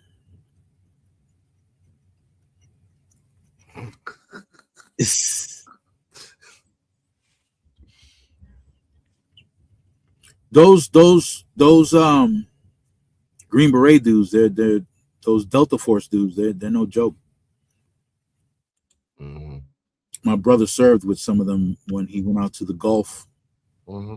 He was deployed to the Gulf. He told me that them dudes is not the ones to play with. Yeah, I could believe that. And they're humble too. When you meet them, they're not like Navy SEALs can be rude and nasty. Yeah, cocky, yep. But these dudes are not. These dudes are humble, and they don't. And they engage in things that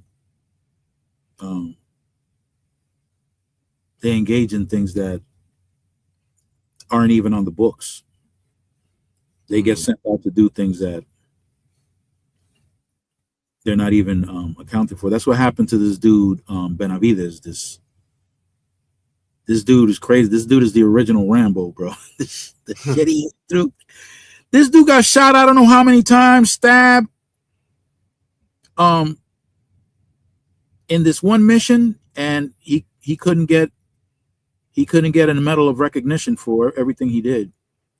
He was so badly injured that they had him in a body bag, and just before they finished zipping it up, the doctor was checking him out, and they were just gonna bury him, but he spit in the doctor's face. That's how they knew. Yeah, that's how they knew he was still alive. Yeah, Benavides is his name, Sergeant Benavides. You could look it up.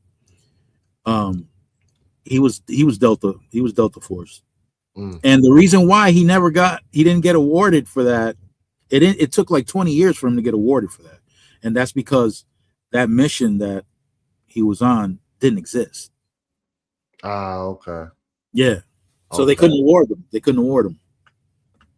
Damn. He got like yeah, he was wild. Yeah, I'm getting better with the gum chewing. Can you guys hear me when I'm chewing? No, that's not bad. None now. Oh, but you can hear it. Oh, okay. All right, Elevated. What do you think, man? Do these young men and women need to get warned? Yeah, I think as a whole, we need to get back to, better communication. I think because that's the root of everything. Like, I don't know if it's something in the air, something in the water. I don't know, but need to get back to. Did we have better communications back in the day? Maybe like 50, 100 years ago? Did we have better communications? Was it better for us to establish relationships that long ago? Yeah, at least in my opinion. That the goal was, to find a relationship, get married, buy the house with the white picket fence and everything like that. Everybody wasn't. I can't speak for everybody, but I haven't heard about a whole lot of divorces from back in the days. They say grandpa used to go and have his family on the side, and grandma she knew what it was, but as long as the bills were paid, she wasn't tripping. Right. I don't know, man. That happened in my household. Not my not the family that I created, but right. My parents. Yeah, that was the deal with my parents. Mm-hmm. Yeah, I believe it. Yeah, I got half brothers and sisters. Yeah, and yet my mother told me once that and I don't know how this can be interpreted, but she said that she didn't leave my father because she didn't want another man raising us. What do you think of that? They don't make them like that no more. No, right? Now everybody's encouraged, all this social media stuff, everybody's encouraging everybody to just break up. Mm-hmm. That's what I see. Yeah, that's what it is. That's what I see. And then it's like, I feel like women are incentivized, to stay single. They get help from the government. I'm not knocking anybody because life happens, but it's like once the man is removed out of the household, women have plenty of resources to go to where they feel like, I don't need a man. I don't need no man. I'm not. I got a question for you, Elevated. Is that by design? Yeah, of course. Of course it's by design. Makes it easier to disrupt the whole family, because I'm a believer that the strongest um, the strongest foundation is the family, Right. and if you disrupt that, you already know it's Mm-hmm. downhill. It can be downhill from there. Right. You're on mute, D. You're on mute.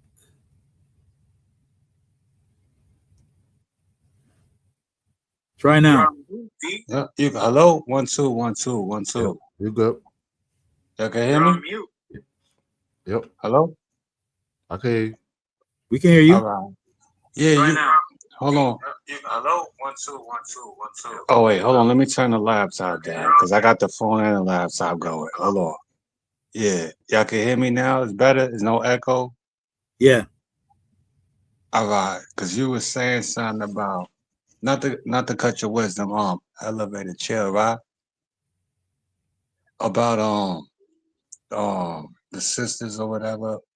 Um, and sticking together and you were saying something about yeah in the past it's different now. All right. We all see the price of living is extremely high. Mm-hmm. So I was born in 74, right? Okay. So compared to now, from then to now, the price of living is really high. And sidebar, because this is just a private conversation, which y'all can all, if y'all, you know what I'm saying, listen to what's her name? Dr. Brian, right? And I was Mm-hmm. telling Mr. Cheyenne Burns Bryant. before. Yes, yes, sir. I was telling you, I was just watching her before you had texted me and told me you're about to go live in like 5 minutes. That's why I said I want you to watch that when you get a chance because Right. she actually even spoke on that and she was saying that how it's different when our parents, because she's a little bit younger than all of us. She's like her early 40s or something like that. But she was saying that how there's a difference between back then and now. You know what I'm saying?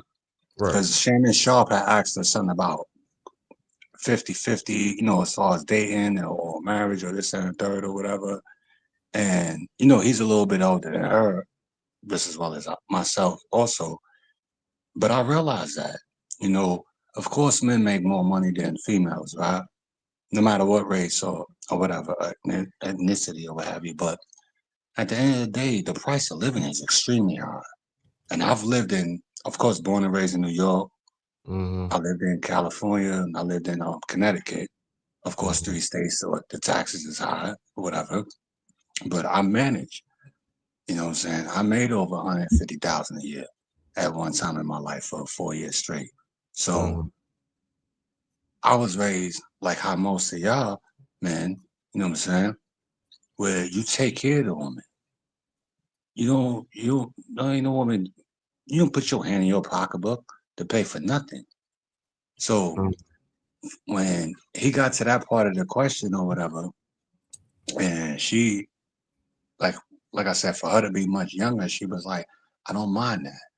And mind you, she makes millions of dollars or whatever, but at the end of the day, she was saying that she'll still spoil her man and be submissive and all this other stuff. And I said, I can respect her on that. There's a lot of no, excuse me, there's a little bit of stuff I disagree with her, but there's a lot of stuff I agree with her. And not just that interview, because I saw in a couple other interviews or whatever when she was promoting her book that she put out a few years ago. But Mm-hmm. it's hard out here, man. It's really hard out here. And even though I be joking, but I was serious about the comment, and I know what you were saying as far as when I was saying about something about putting money overseas. If you got family out there you could trust or whatever. I mean, I'll speak for myself. I used to hustle, and I come from a family that hustle. Half of my family and the other half was totally civilians, but All right. they from overseas, the ones that hustle. But well, yeah, I could talk about because they all they most is either dead or they civilians now, but they legit. But back then, I was taught that if you making dirty money, you sending back overseas to either Puerto Rico or Bahamas because I got family in both. You know what I'm Mm-hmm. saying? we don't get caught up in tax evasions and then be in the federal penitentiary forever, you know. But at the end of the day, it is hard out here, man. And also to think about the fact of, because you were saying something, you were saying now that's it doesn't even matter if it's your second or third wife, but the one you was calling the devil. That's why I was joking, but I was serious in the comments. I was like, yo, is today we talking about bashing our exes? Because you know what, personally, Mr. Burns, I got stories for days with my baby mama. Ooh, man, she put me through hell, man. When we had our second son, we broke up, and I elevated. I was making 150,000 a year, and that ain't including tips, because I used to drive rigs moving people from east to west coast. Oh. And somebody in the other room snitched on me and told. So when they hit me for child support, I was like, well, I gotta pay so much.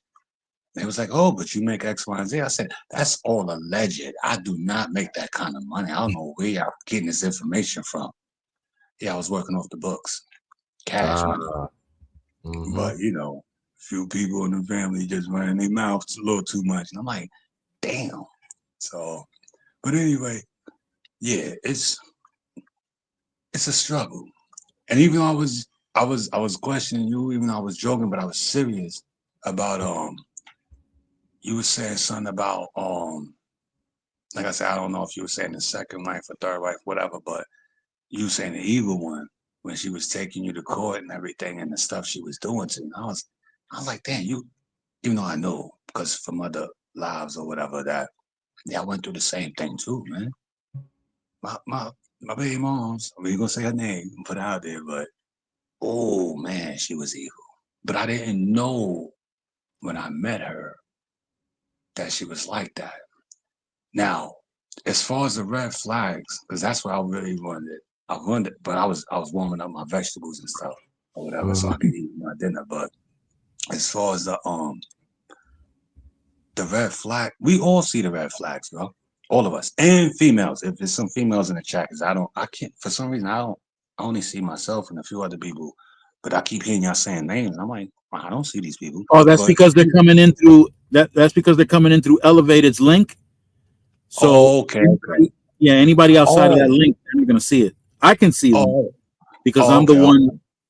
I'm the one with the platform open. I'm the main, right? So I can see them. But if you're not a part of that link, you won't see.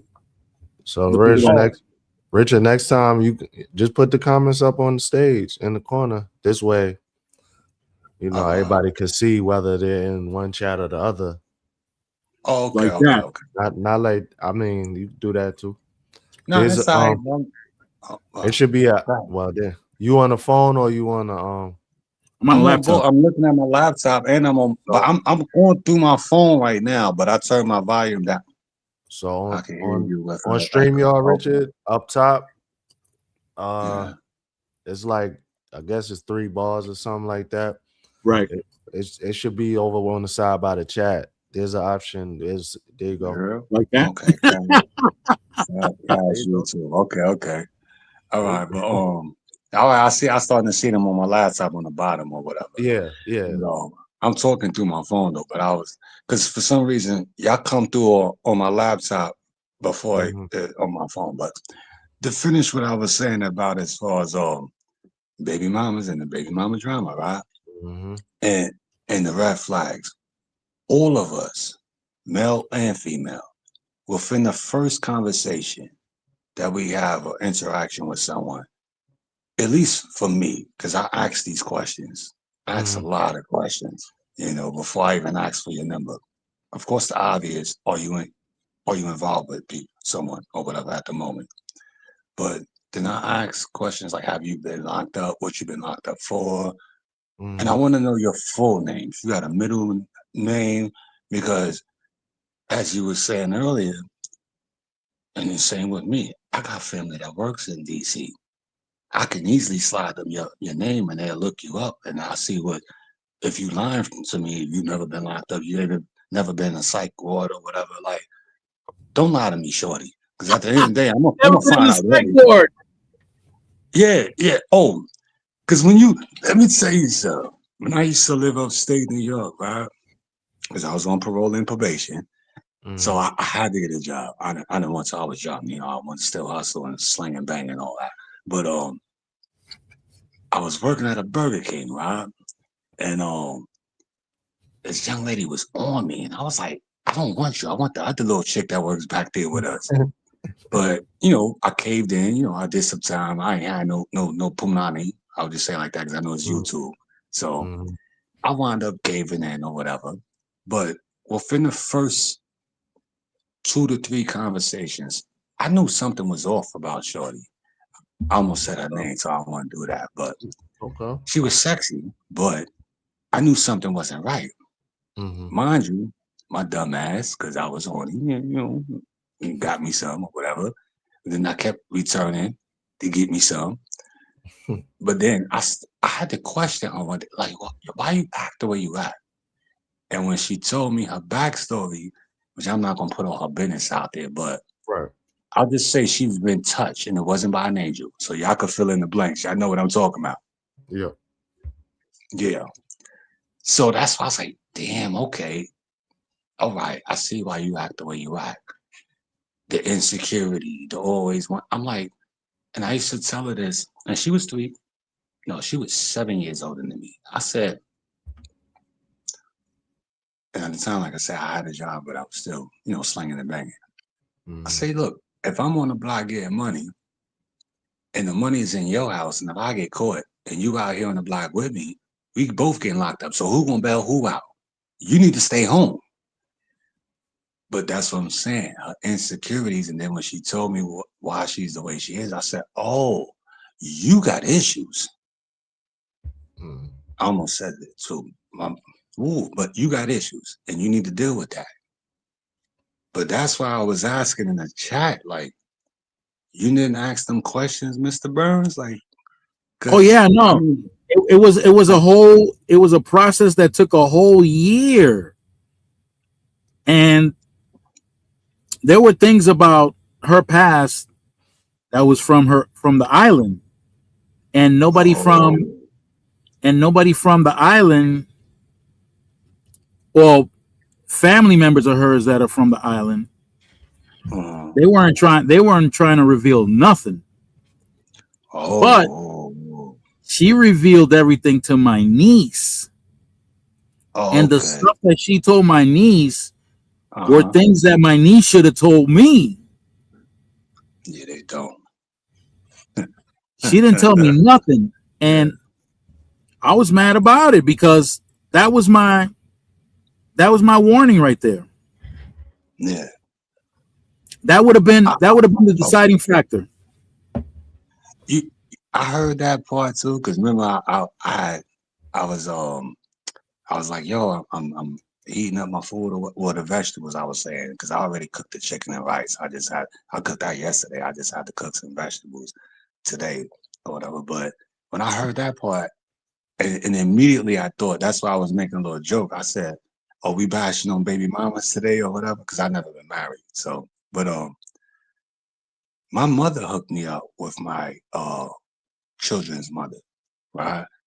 Because they used to work together and drink and get high back then or whatever. But she didn't inform me on everything about her. And so when I met her, and I was like, damn, baby moms look good. She looked like back then, not now. She looked like Mary J. Blige. And I was like, damn. I was like, I'm definitely hitting this. Because I got a thing for Mary J. Blige too. Her and Stephanie Mills and Janet Jackson. But anyway, so I was just like, all right. But then before I physically met her, I talked to her on the phone for a week. And immediately within that week, I was like, she's not the one. But I did a year in Elmira prison or whatever for a violation of probation or whatever. And I had wild out, so they sent me there. I got in a little situation downstate. So they sent me to Elmira to do the rest of my time. So anyway, long story short, the brother ain't getting none in a while. So, things happen. And I still was young and wanted to sling and bang or whatever. But I saw all the red flags and still caved in. When you Still say got you a plan. caved in, when you When I say and you when I caved mean, in, I'm, what do you mean I'm by on. that? Did you Yeah, because create a long I'm gonna get ready to tell term you that real relationship? quick.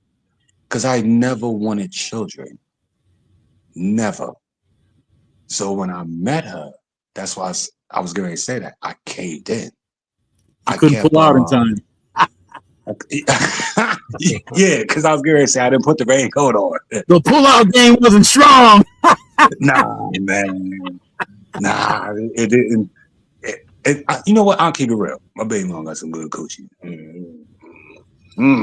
But yeah, like you said, the pull out game wasn't strong, bro. Wasn't strong at all. I was like, damn.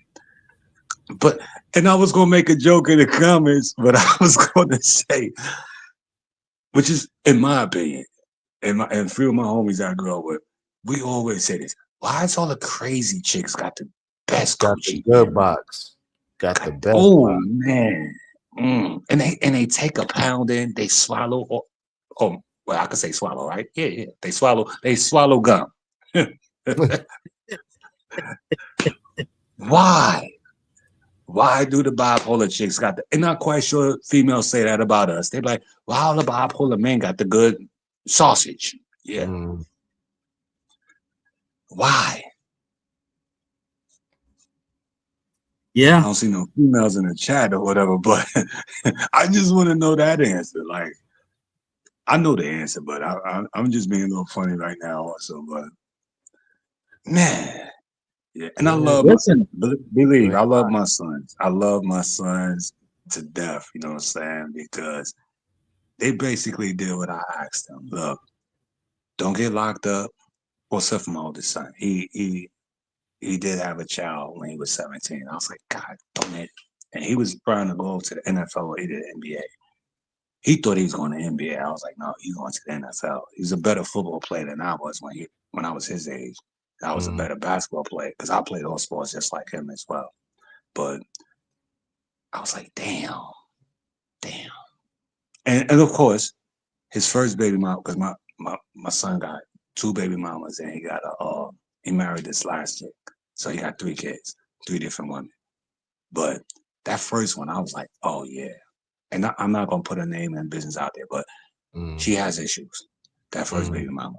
Yeah. So and we joke now because my son is old, and I'm like, yeah, she has some good box, right? He was like, yeah, dad. I said, yeah, I know. He was crazy as fuck. I said, just like your mama. They got the crazy ones they got that good box, bro. They got that good box. okay. So that's why I think that what do you call it should be first and foremost compatibility should be Yeah, first and foremost. yeah, And yeah. compatibility includes so many different things, Mm-hmm. and that should be the deciding factor. Yeah, the best mate for us may not have that crazy good box. May not Yeah, have it. yeah. You ain't you ain't never Good. lied. That's a good point. May Yeah, not have that. So that's yeah, one of the things that you might have to work without. yeah, And there are plenty of things that you can use to enhance the experience, right? yeah, yeah, yeah, Plenty of yeah, things that yeah. you can use to enhance the experience. Uh-huh. So you can make up for that without Mm-hmm. having to go to another woman. Yeah. And but what about the communication? What about your financial goals? What about your business goals? What about your foundation? Your legacy. Yeah.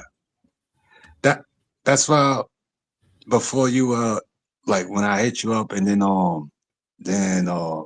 we briefly talked and then he was like, yo, I'm gonna go live in 5 minutes. I was like, that's why I was saying, yo, check out the doc because she was on Shannon Sharp Mm-hmm. and I just watched it like prior to hit me back and saying, yo, I'm going live because that's what I'm saying. She answered a lot of that stuff. Like I said, Mr. Chills, you did you watch do you even watch Club Shay Shay? Shannon Sharp show? I watch it once in a while. I know the show you talking about. I haven't watched it in a while. Did you check out when he had the doc on there? Nah, I didn't. I'm gonna watch it after this. Don't worry about it. I'm Oh, gonna watch all it right. after this. It's about 3 hours, some change or whatever, but it's Okay. very, very interesting. Because Okay. I've been following her for a while. Mhm. And I was telling Mr. Burns, like she rubbed me the wrong way on one of the interviews, so I just stopped watching her. But she was on Club Shay Shay. I want to say, what I don't like to say call him that because that sounds too feminine. Mr. Sharp, Yeah. show about maybe 12 days ago, and I just watched it tonight, Okay. like literally tonight. Because I said, you know what? Let me just, because I tell myself at times, someone could rub me the wrong way one time, right? Pause. 'Cause I know that sounded crazy, right? Yeah, that's all right there. And she got a, yep, exactly. She got a YouTube page too. Also, I should say. But and that's one of the reasons why I saw the notification. I think I was at my dentist's office too. I was Yeah. when the interview went down, and I said, man, I ain't watching. I ain't paying no mind because she rubbed me the wrong way. But so Mhm. I don't know why, but tonight I said, you know what, let me check that out. And I checked it out, and I was like, you know what? I like her again. Yeah. But she answered a lot of stuff that actually I was talking about prior to me making my vegetables for dinner tonight or whatever.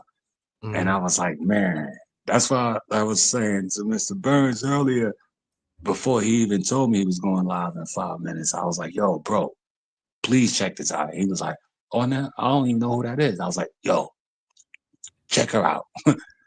And then he listened, because you had hit me back and was like, y'all listen to one of her interviews all knowing what the Breakfast Club, right? Mhm. Yeah, I saw the one with the Breakfast Club. Yep. Yeah. Because I was hitting you back and I said, I don't remember if it was Sway in the Morning or it was Jason Lee or whatever that I watched. And then she kind of rubbed me the wrong way. I was like, like there's a few things she said. I was just like, I don't agree with that or whatever. But watching a Shannon Sharp sit down, because I don't even call it an interview. Mhm. I was like, okay, I get her. I really do get her now. You know. Yeah. But To me, she was the okay. Her personality may rub the traditional weak man, man. Yeah, yeah, the wrong way because, yeah, and she admitted herself, she is an alpha. Mhm. yeah, yep, So as an alpha, okay. Now remember compatibility. Now you yeah. want peace of mind. You're an alpha male, I traditional can't hear you. male. I'm just checking out the screen. Go ahead. Okay, that might not be the best choice. Right. Not for a long term relationship.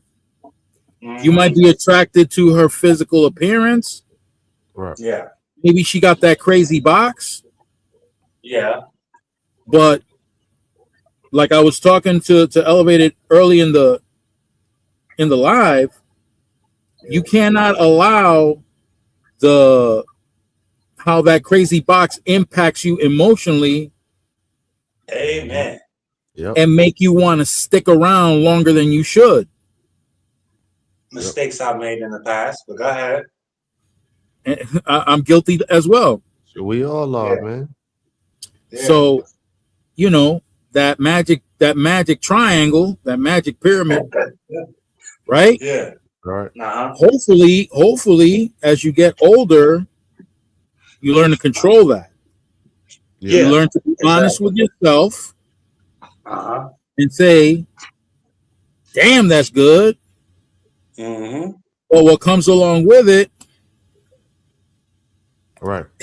may not be the best. Mm-hmm. So true. So if you're a traditional alpha male, Yeah. you want a woman that's submissive. That's why I said and not just y'all two that I can physically see, anyone in the chat that I can't see, check it out if you didn't check it out. You know what I'm saying? And just to be clear, submissive doesn't mean that she doesn't have an opinion. Right. Oh no, she definitely got an opinion. Right. And submissive doesn't mean that she doesn't participate in future planning. Right. Yeah. Mm-hmm. It just means that whenever she feels like getting up on your face, you know, that's not the proper course of action with an alpha male. Because I don't want to give it away. I want y'all to see it. But she did mention, because like I said, she's in her early 40s. She said, because Mr. Sharp had asked her, what's the difference between you 20 years ago and now? And basically she said, I still got a slick mouth, you know, shoot from the hip, but I know how to, now that she's older, she understands, wait, I have to be more emotional connected with my mate, so I don't hurt his feelings. You know, basically cut his nuts off. And I'm like, okay. Some women don't know how to do that. They just, and that's because they mentioned. Damn, I'm kind of telling y'all a lot of this stuff, but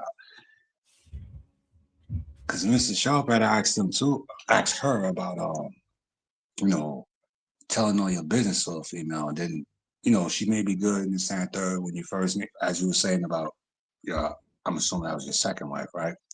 And then, but I didn't hear you say that she used a lot of stuff that you told her personally that hurt you, and that was something I dealt with in 2 relationships, where, you know, you get vulnerable, you know, you crying, and this, that, and third, and you telling them personal stuff, and then y'all get into an argument, say 3 months later, they throwing that shit in your face. And I'm like, whoa.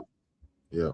I'm like, see, and this is one of the reasons why for most of my life, I've never told females personal stuff about how I grew up and, you know, certain things or whatever, because I know people are evil, man. They throw that shit in your face. It's like ammunition. And that's why I be saying,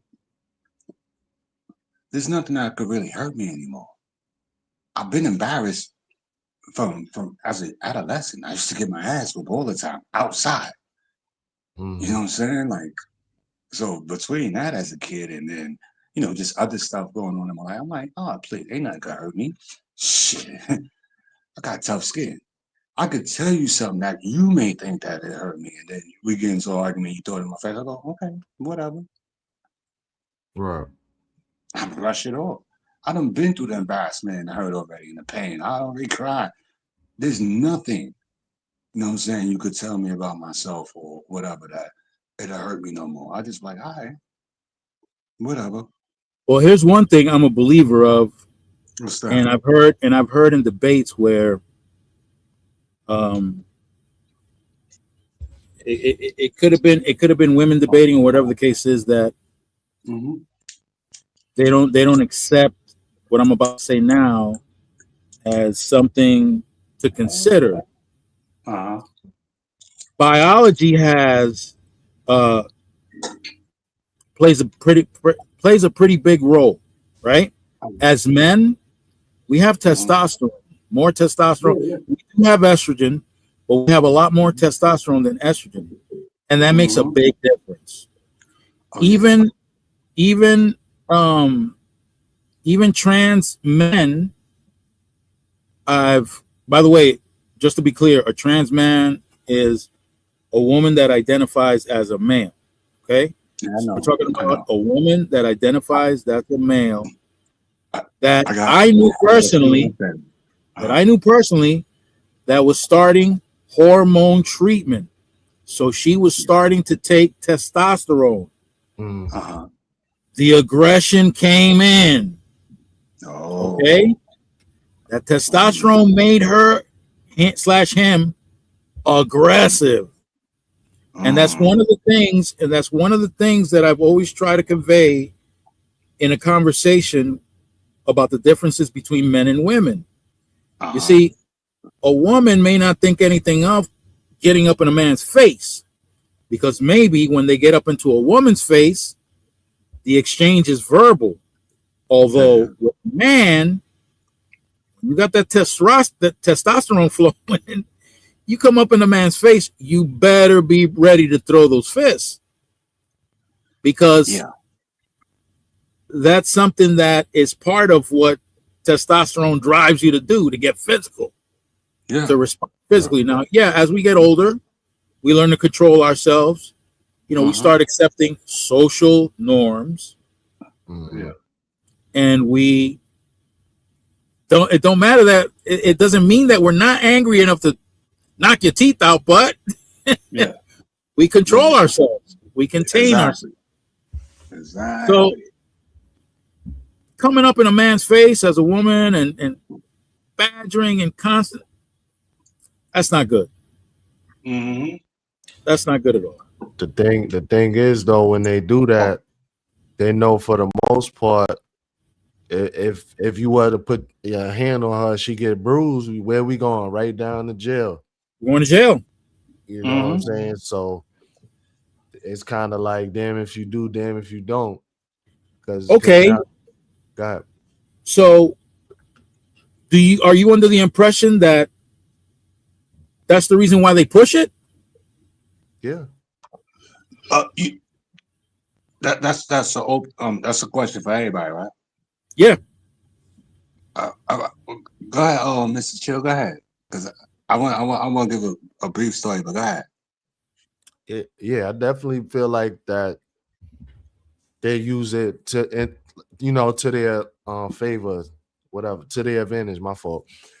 Cause like I said, if they get any type of bruise and the cops show up, the man is going right down to jail. But then again, if you don't, and well, not you, but me personally, I've been in that situation where I had to bow down in that not bow down, but walk away in that situation, and now it's looking like I'm soft, like that. I lost respect because I walked away. You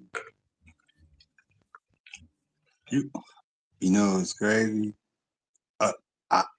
Was you finished, Mr. Chill? Go ahead, there, sir. Go ahead, bro. Nah, if you ain't finished, go ahead, bro. I was done. All right. When I used to live in Orange County, New York, right? Like I said, the female I was talking about a minute ago, I want to say her name, put all her business out there, but she had some issues, right?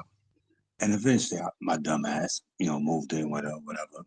And then she told me afterwards, right? But I knew from the first few conversations we had before even moving in with her.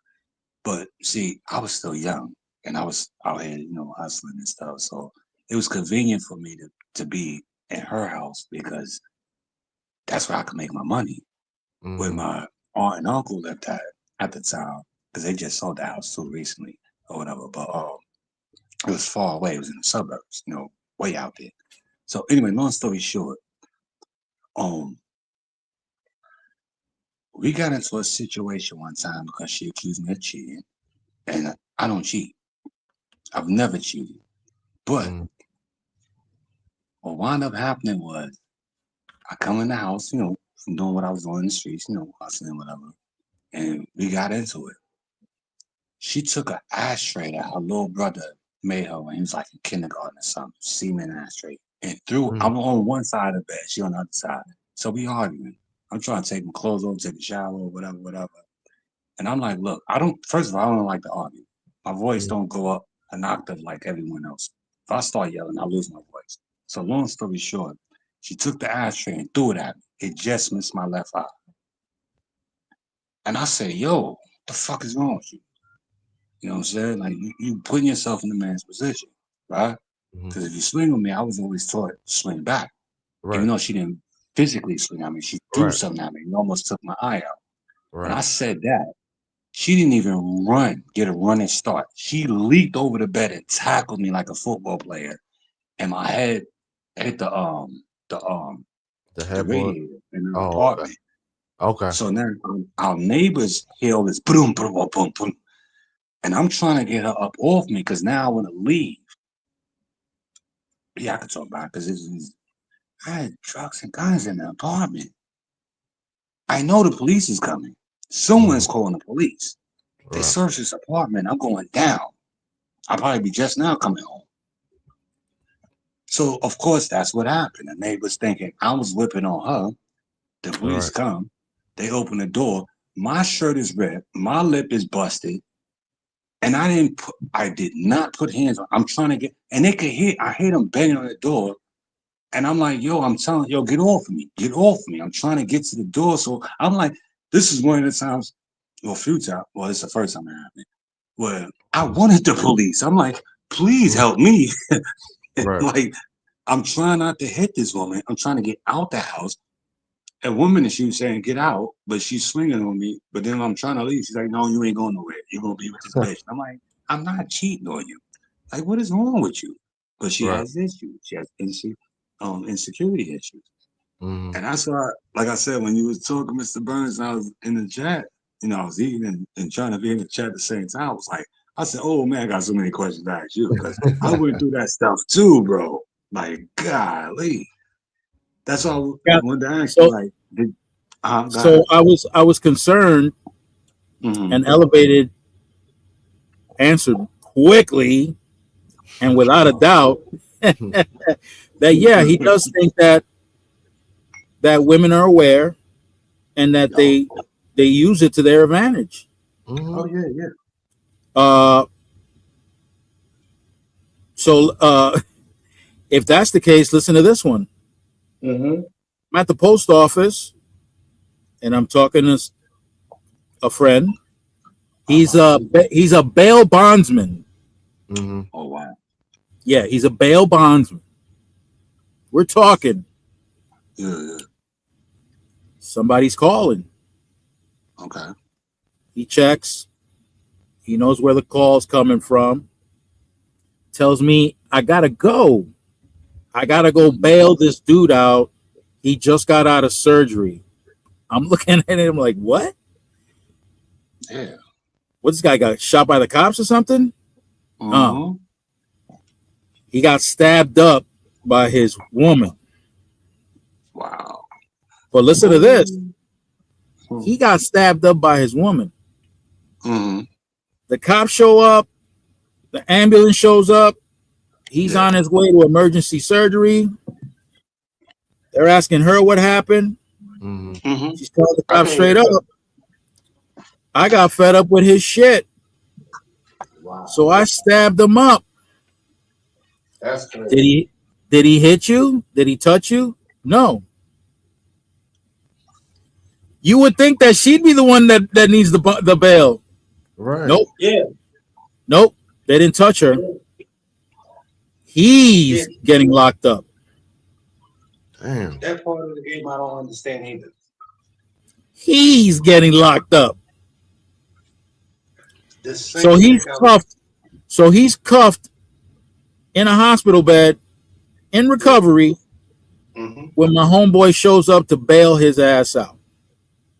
That's To put up the bond. That's crazy. This other dude that I met, he was in the supermarket. There's one of those orders, an order of protection. Yeah, yeah. Yep. He's in the back. He's in the back of the supermarket. The girl that his girlfriend that put an order of protection against him was with her friend. Yeah. Mhm. She don't see him, but her friend sees him. Mm-hmm. She calls the cops. Wow. He gets locked up because they're in the same area. He don't even know she's there. Cops show up, arrest him, lock his ass up for going against the order of protection.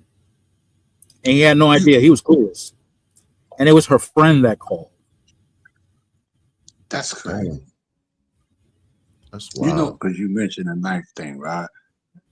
Yep. That same chick I was just talking about when I used to live in Orange County, New York. We had many arguments, right? Check this out. She pulls a knife on me. This is the first time. I get the knife from her, right? I de-escalate the situation. So I told her, I said, you know what? No, because like I said, I was hustling at the time. So I'm tired. I was just out all, probably 12 hours or whatever, doing what I was doing, getting this money. I don't want to argue with you. So I get the knife from her. I'm like, yo, we need to go to sleep. I fall asleep. You know what I woke up to? 3 cops standing over the bed, one with a gun in my face. And I got the knife in my hand. So you know what that looks like. Guilty as charged. Yeah. I sat in Orange County, what is that county? Goshen jail. Goshen. Not the new one that they built that looked like Oz from the TV show. It used to be another one across the street from there. It was old, with the slam dead, boom, those. They had me in there for 2 months fighting it. Because when I heard you say something about fight, I was like, oh, I gotta tell you this story. I'm like, yeah. Because I'm like, yo, I don't want to cop out to this shit. It's bullshit. What y'all saw is not what happened. And I didn't, me, I'm like you said, I'm from the hood. I'm back here, now, taking care of my grandmother that has dementia or whatever. But I'm like, yo, I'm not telling, but I'm like, yo, man, she pulled the knife on me. I took the knife from her, and so I was like, look, let's go to sleep. I don't want to argue with you because I don't like to argue. But then she gets up out the bed and call the cops, and what they charge me with? The fuck did they charge me with? Pardon me for cursing. YouTube. Holding someone on against their own will or some shit like that or whatever. Oh yeah. And I'm like, are you serious? I forget the name of the charge. Yep. Yeah, I forget exactly too, but I know it was something like that. Like holding someone against their own will. I'm like kidnapping or some shit. I'm like, are y'all serious? That's why I said no. I'm not a cop out tonight. They was like, oh, you could just, you cop out now, and you can go home. I'm like, no. Went back to court another month. I sat in there 2 months fighting this shit. And then the craziest thing, every week she came and visited me. Huh? You familiar with this guy, the lead attorney? I can't see it on my phone, and it's not popping up on my laptop. My laptop's still open. Can you see it elevated? Yeah, I can see it. You familiar with him? No, I'm not. So the lead attorney is from Atlanta. Okay. He was an attorney for 20 years, and he's he also did divorces. Okay. Divorces. And he admitted straight up that when it has anything to do with women,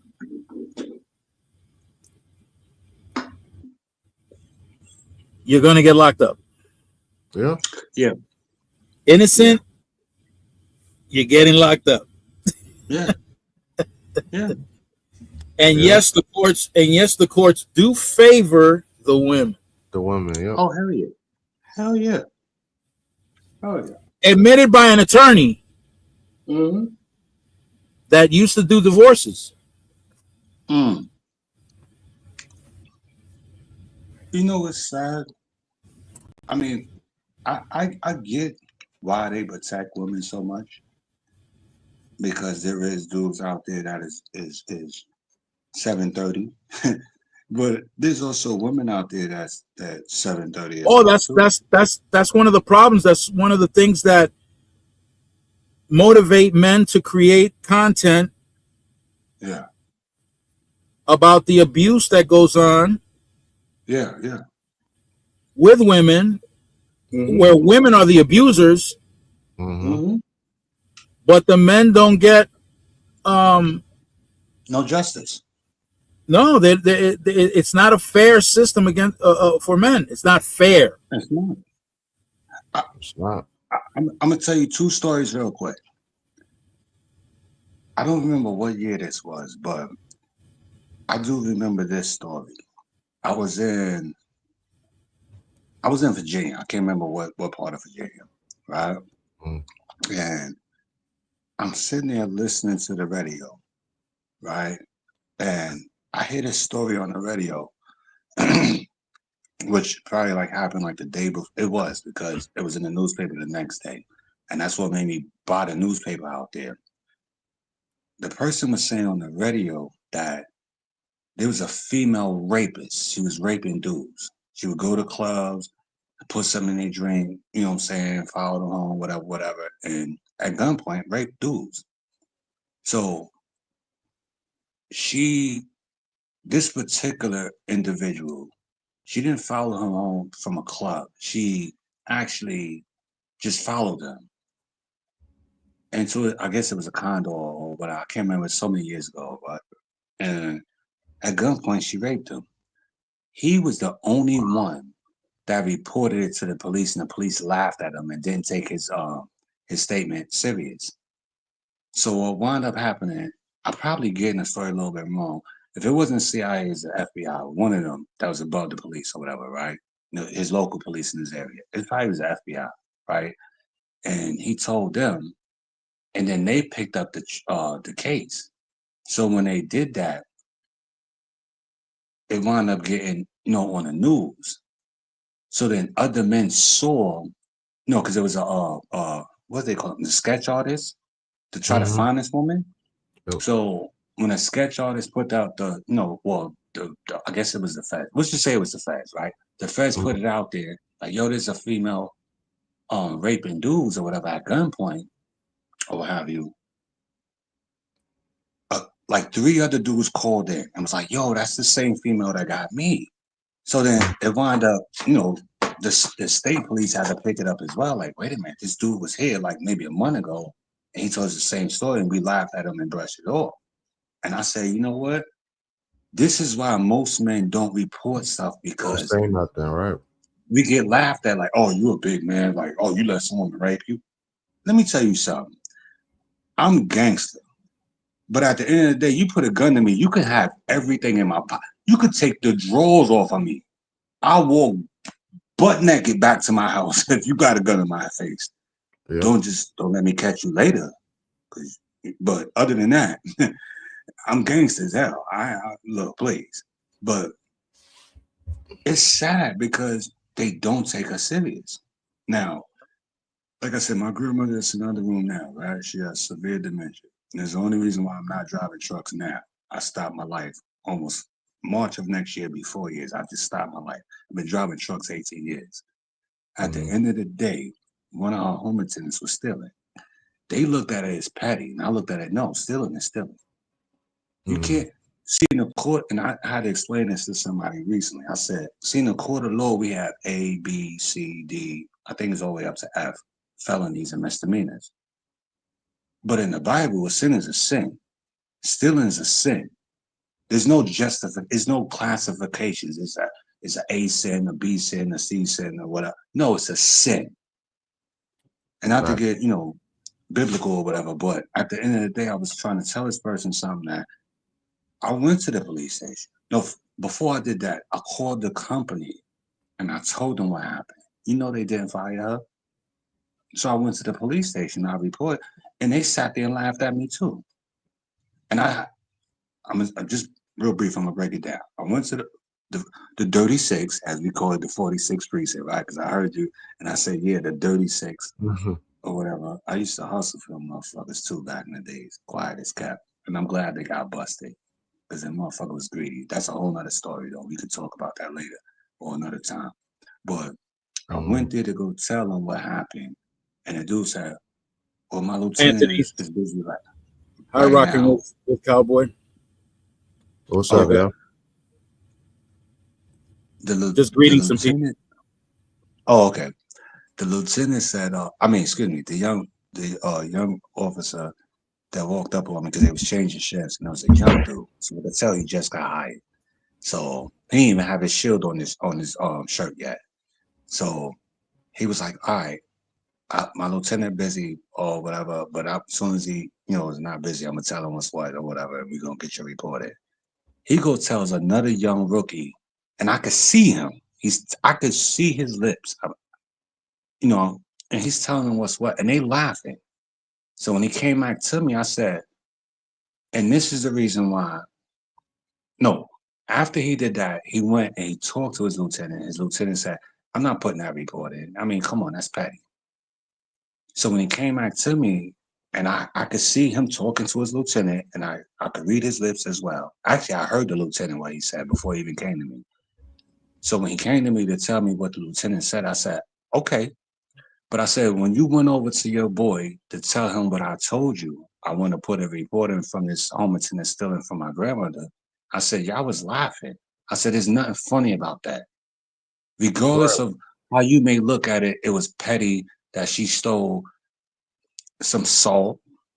She stole two bottles of salt, 2 tangerines, and some rice. Now you looking at it, that's petty, but stealing. And I Right. told him, I said, let me tell you something. I said, you don't know me. I said, but at the end of the day, I'm from the projects for real, for real. I don't even do this, bro. At the end of the day, I could have handled this my way. Then you'd have been coming to lock me up and y'all have been giving me life. This is why, and not just black men in general, do not want to report anything because y'all see and go, oh, that's a woman. Oh. No, stop doing that. Men Right. have feelings. And because when we do express our feelings, a lot of y'all, whether it be females or men, or in that situation, we ain't even go there. In that situation, as far as police is involved, and I hope it's some police that's in the chat or listening and watching it, start realizing it's real. Stuff happens to us.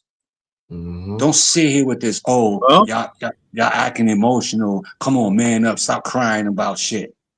Because look at when my we look tell at y'all my look at something, my look at my ex mother-in-law. She did time for unaliving her husband. mm,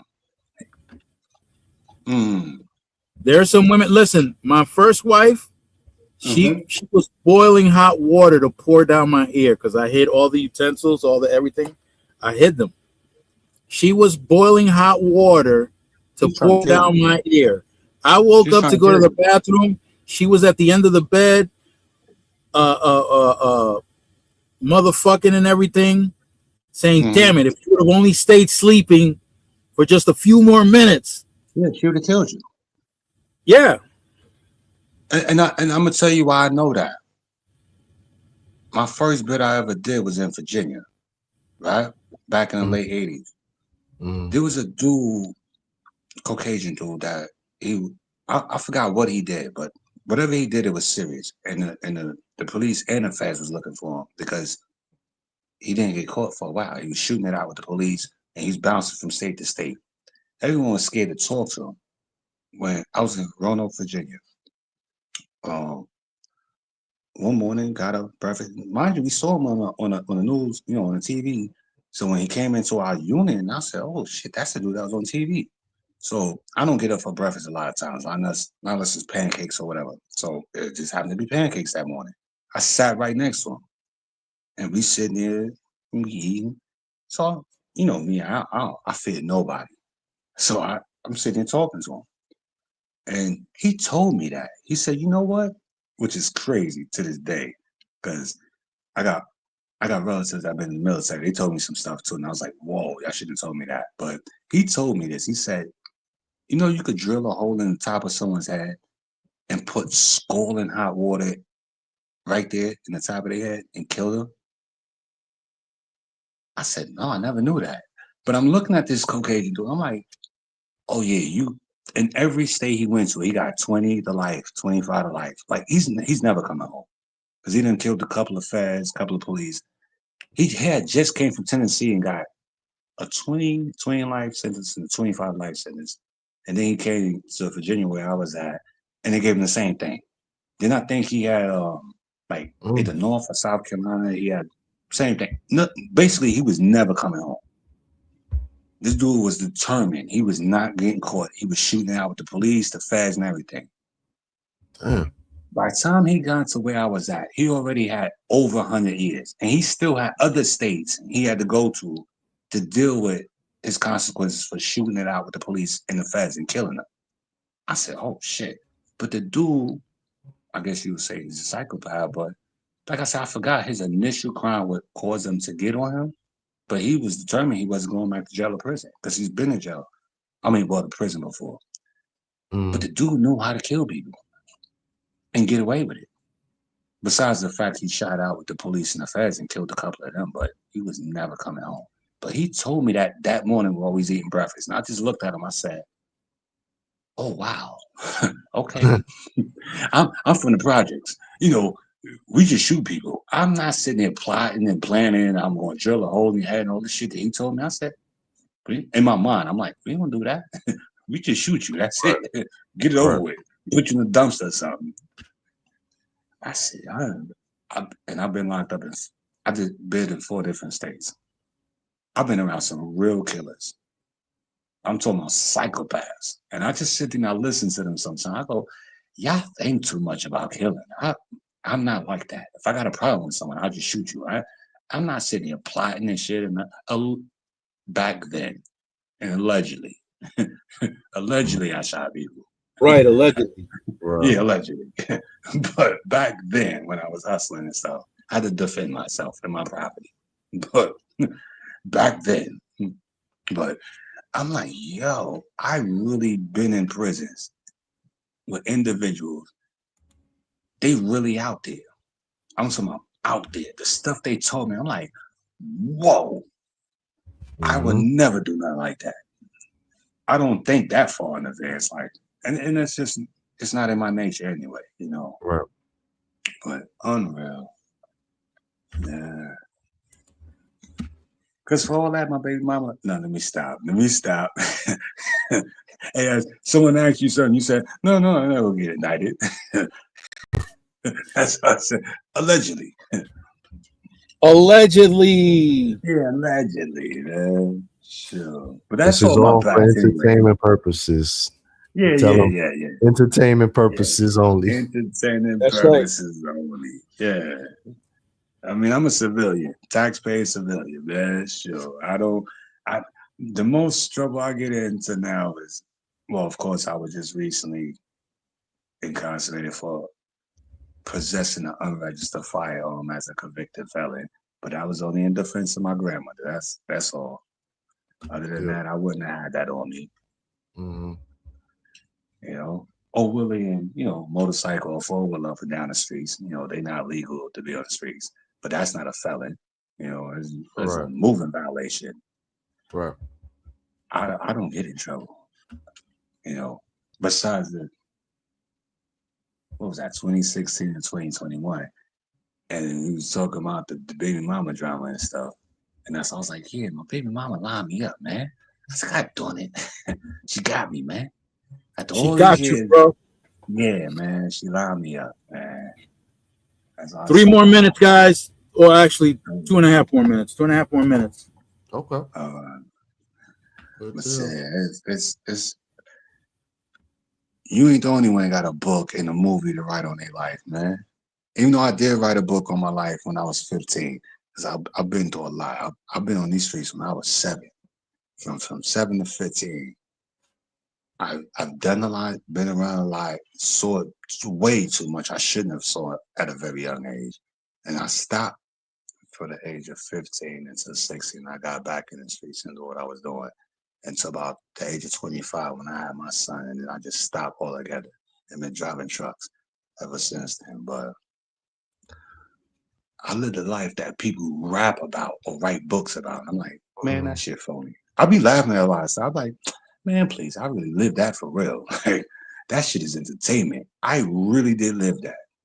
Mm-hmm.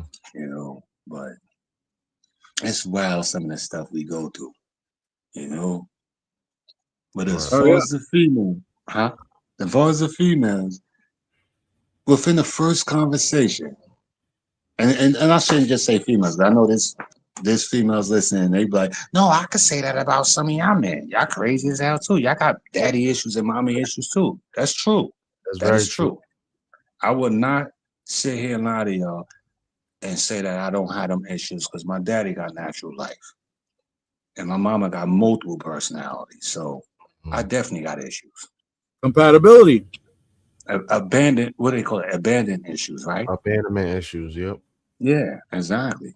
Even though, my grandmother, my mother's mother, and then my father, both his parents, even though my grandfather's deceased, but his mama's still alive.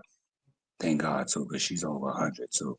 But Oh wow. I got issues. They raised me, but I still got issues because there's nothing like your own mother and father raising you.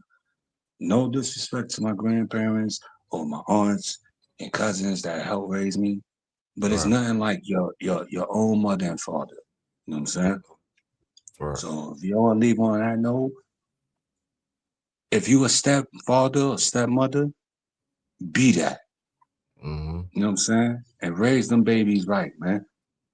Because at the end of the day, I know what I went through, and I still struggle with a lot of those issues. Right. I got trust issues. I ain't gonna lie. Mm-hmm. But at the end of the day, I always tell my two sons, and that's why I always joke. Well, not so much joke, but I tell people, "No, I got 10 kids and 15 grandkids." No, I don't. I got two sons and three grandbabies. Mm-hmm. But I don't like to say step because then people be like, when I get real deep and they go, wait a minute, your oldest child is how old? When you was having kids? When you was 12? I'm like, no. My baby mom was having kids at a very young age. But if I'm with you for more than a year or two, your kids is my kids. Right. And I've been in long-term relationships. 4 years, 5 years, 10, 15, whatever, right? So your Yeah. kids are my kids, you Yeah. know? Of course. But I try to teach them right because I've been through so much as a youth, you Mm-hmm. know? So Yep. for all y'all step parents out there, continue doing the right thing. All right? Because if you know you went through some shit and you with somebody, help them raise them babies, man. Teach them, look, jail and prison ain't the place to be. It ain't the kicking spot. I know when I was young, growing up here in New York, I know our time is running out, but when I was young, it was stinking thinking, as I call it. I couldn't wait to get to Rikers Island. Spofford. I wanted to prove myself. Yeah, Spofford. huh? Spofford. Yeah. And it's crazy. I've never been to Spofford. Never. Spofford Never was even wild. been to Rikers Island until last year. Like I Mm. said, my first bid was in Virginia. I've been locked up here in New York, but I was released the same day or the next day. Mm-hmm. But when I was young and dumb, man, I wanted to prove myself so bad. And I was in the streets since I was 7. That's why I say, for all of y'all that are step parents and y'all been through some shit, tell them babies, man, it ain't cool. Don't be wanting to get no stripes, none of that shit. Tomorrow, I'm gonna go there and I'm gonna prove myself. Ain't nobody gonna take my sneakers and this, that, and third. I'm gonna cut someone. Nah, man, ain't nothing cool about that. I got Mm-hmm. Let stab it wounds go. on my body to this day, man. You know what I'm saying? That's one right there. I got one on my butt cheek. Pause, but I do. You know what I'm Mm-hmm. saying? For fighting and shit. And thank God they know I cut this beautiful melanin. You know what I'm saying? But other than that, you What's know, good, Hey, Smoke? Smooth. it All right, is what it so is, man. I'm gonna end it here, All right, all right. and I want to thank you, gentlemen, for coming up. I want to Of Yeah, thank course. yeah, yeah. everybody who popped in, Of course. Mm-hmm. and it was educational for me, Mm-hmm. right? Because hey, Smooth, because like the title says, help me understand why this matters. Right. Yeah. Okay? And you guys help me out. Homestead, have a good night, Homestead. And Good night, Roomstead. Mm. like I said, it's not the genre that I focus on, Right. Yeah, yeah. but it's definitely important, especially Yes, after all I sir. heard tonight. It's definitely important. Mm-hmm. Mm. Mm. Before you sign off, can we get one night? Because I know you sounds like you a little bitter, Mr. Burns. Can we talk about a man in a woman's position as far as getting married and staying married? Well, Ooh. see, that activated elevator right there. That should be the objective, because if family is as powerful a foundation as it is, you should definitely, both men and women should have that objective in mind. Right. It should be to marry and have children, raise the children. Okay. Listen, I'm raised a certain way. My lady's raised a different way. Amen. We have some differences. There's some gray areas. There's some nuance. Okay. But the main objective, and before you even get into all that, right,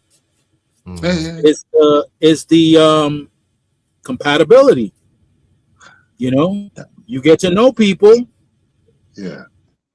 Hopefully, it's someone that you've known throughout a certain amount of time, not somebody that you met at a club. Because I don't recommend that. You know, because the mask is on, right? The makeup, the tight clothes, booty popping out, appealing to a particular weakness that us men have. I'm going to say it's a weakness. Yes. You're appealing to a weakness. So that alone, for me, those are red flags right there. If you're dressing to impress, red flags for me, because you know why are you trying to draw attention through the man's weakest element? And it goes vice versa too, because men do it to females. We do it with the jewelry and the cars and clothes and the homes and the career and the education. But we before the New Year's come in, was put it on your community post. One day we're gonna sit down and we're gonna chop it up. And I want some females to chop in with these conversations too. Get their perspective as well too. I beg of y'all females. I know there's a lot of y'all in there and y'all just watching, y'all not saying nothing. Step up. So between now and New Year's, put in your community posts. One day we're gonna just they chop should it come up. in. They should come in, because I'll tell you, there's so many moments where I've seen some women in my youth. I've seen women get together with dudes that I thought they shouldn't have been getting involved with, but they get involved with them, and they start complaining, and they approach you with that black eye after he beat the snot out of her, and you're wondering, well, there's so many other men out here that are good. Why are you chasing out after the big boy? And there's a lot of that. I said, and I know you gotta get some rest, so we're gonna get into that today. But put in your community posts before the New Year's come in, so we can have that conversation. I want these females to chime in as well too. All right? Because I don't want them to, they just giving a perspective. No, y'all give us y'all perspective on how y'all feel about some of us individuals that y'all dealt with in your past. Right. So then we can have some overstanding and we can build a community together and be more peaceful and loving on each other. Because I always say that there's and no keep reason that communication going, right? Exactly, because there's no reason why none of us Elevated mentioned it. need to be going to jail Elevated mentioned it. The communications for domestic violence or anything. If you got issues, deal with your issues. And let me just say this, and we're gonna end it on that, right? We all got issues, male and females, right? There's nothing wrong with, in my personal opinion, right?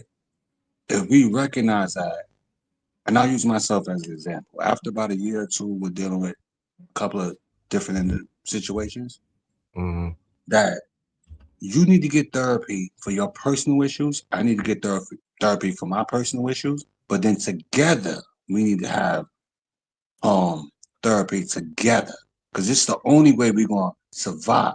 Other than that, if one person is willing to get help and the other person is not, that means it's not gonna there's work. no need for me to be with you. Bingo. Mr. I'm gonna call you Mr. Childs, Mr. Chill, right? Yeah, exactly. Yep. So, like I said, please put in your own community section one day you just know, like I said, before the New Year's was had this conversation. I want the females to chime in too. Yeah. Yep. All right. And with that, You we're gonna gonna tell the call it a kitty night. to come on? I want to thank everybody again for coming, commenting, participating, liking, all the good stuff. Yep. All right. For all of that. And listen, guys, when I'm on, I always put my link up. You can always come up and you can dialogue right up here with all of us. Yeah. That's why I said people be afraid. I want them to really chime in. So we're gonna talk about that. A man and a female's position as far as building family and community. All right. Before the New Year, guys. If you want to DM me at XL_. Hey, elevated. That's for real. That's really my. Okay. Yeah, that's really my guys. I know. Hey, it was one of those moments. Okay, I bet it was. Yeah, I have moments often. Yeah, but that's the yeah, that's the Lisa J. Hey, Lisa J. I want to thank you once again because I love your content. I love the professional layout. Yeah. And like I had said it before, I'm going to say it again. You make approaching the stock market a lot safer than what I do. But you make people feel welcome into the world of investing in the stock market, and yep. I want to thank you for that. That is, I want to say that's the right thing to do, and hopefully, I'll be back on my game in another 2 years, and I'll be trading aggressively. Long term, of course, I do both. I do both long term investing and trading, and my trading skills are good. Not to show off or anything like that, but yeah, it is. Matter of fact, I just helped one of my subs close out her second. No, she didn't close out her second trade. I think we closed out the first one, and this one is going to expire worthless because I'm always on the sell side. In case anybody who's on here that knows about options trading, I tend to be on the sell side, and more often than not, I take my trades to expiration, so I don't pay a fee to close out. Usually when you do options trade, you pay a fee to open, and if you're closing before the expiration date, you're paying a fee to close. It's not much. It's nothing significant. It adds up, though. It does. It adds up with time. But so long as you're minimizing your losses, you'll always be a winner. If you're trading options, minimizing your losses is the key. And don't forget, everybody, dress down and drive a bucket. Listen to what I'm telling you. That part. You don't want to attract the wrong crowd because they're out there pocket watching. And when they realize what you have and what you can do, man, listen. People you ain't never met in your life are talking about where you been at. Where I've been at? What the hell are you talking about? I don't even know who you are. Yeah, man, don't you remember? Listen, you don't even remember what are you talking about, man? Oh nah, but you look just like. Nah, you know what? Stop right there. No. Oh, you got 115K miles on your car. Oh, keep it. Look, I know Lisa knows about Warren Buffett. Okay, Warren Buffett is one of my favorite billionaires to track. Yeah. And another thing, I always warn people, listen, don't get caught up on personality. Okay? Mm-hmm. Get caught up on personalities. I admire Buffett, but I don't follow everything he does. Okay? Just like Bloomberg. I'm the same way with Bloomberg. Yeah. Buffett, he doesn't buy new cars. Some people don't understand that because Trump either. they don't understand certain concepts of business. Right. Yeah.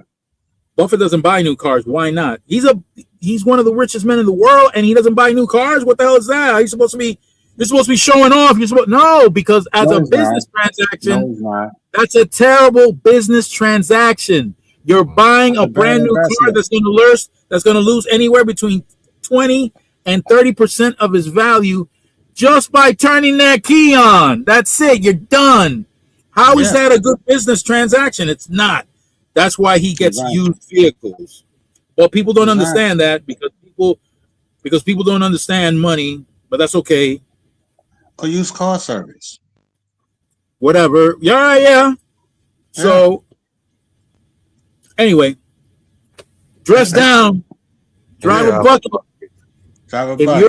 If you're pursuing wealth, don't go showing that thing off. Because you become the turd and the flies come. They come right at you. Let it go. All right. This is it, guys. Yeah, because I was gonna say I gotta use. I bought a pre-used S5 Audi. That's the way to do it. I bought it in 2016 with 47,000 miles on it. You'll save on it. You'll save on insurance. It's a 2014, but I bought it in 2016. It got 47,000 miles on it. Yeah, it came from Virginia, but I bought it at the Audi dealership at Route 4 out there in Jersey. Yeah, they still got the brand new smell on it. You'll save on insurance. You'll save on registration for all those states that you have to register every year. You'll save on that because it's an older vehicle. You'll save on insurance because it's an older vehicle. And listen, stay fresh and keep it profitable out there. So good night, everybody. Thank you all. Good night. All right. Good night, y'all. Later.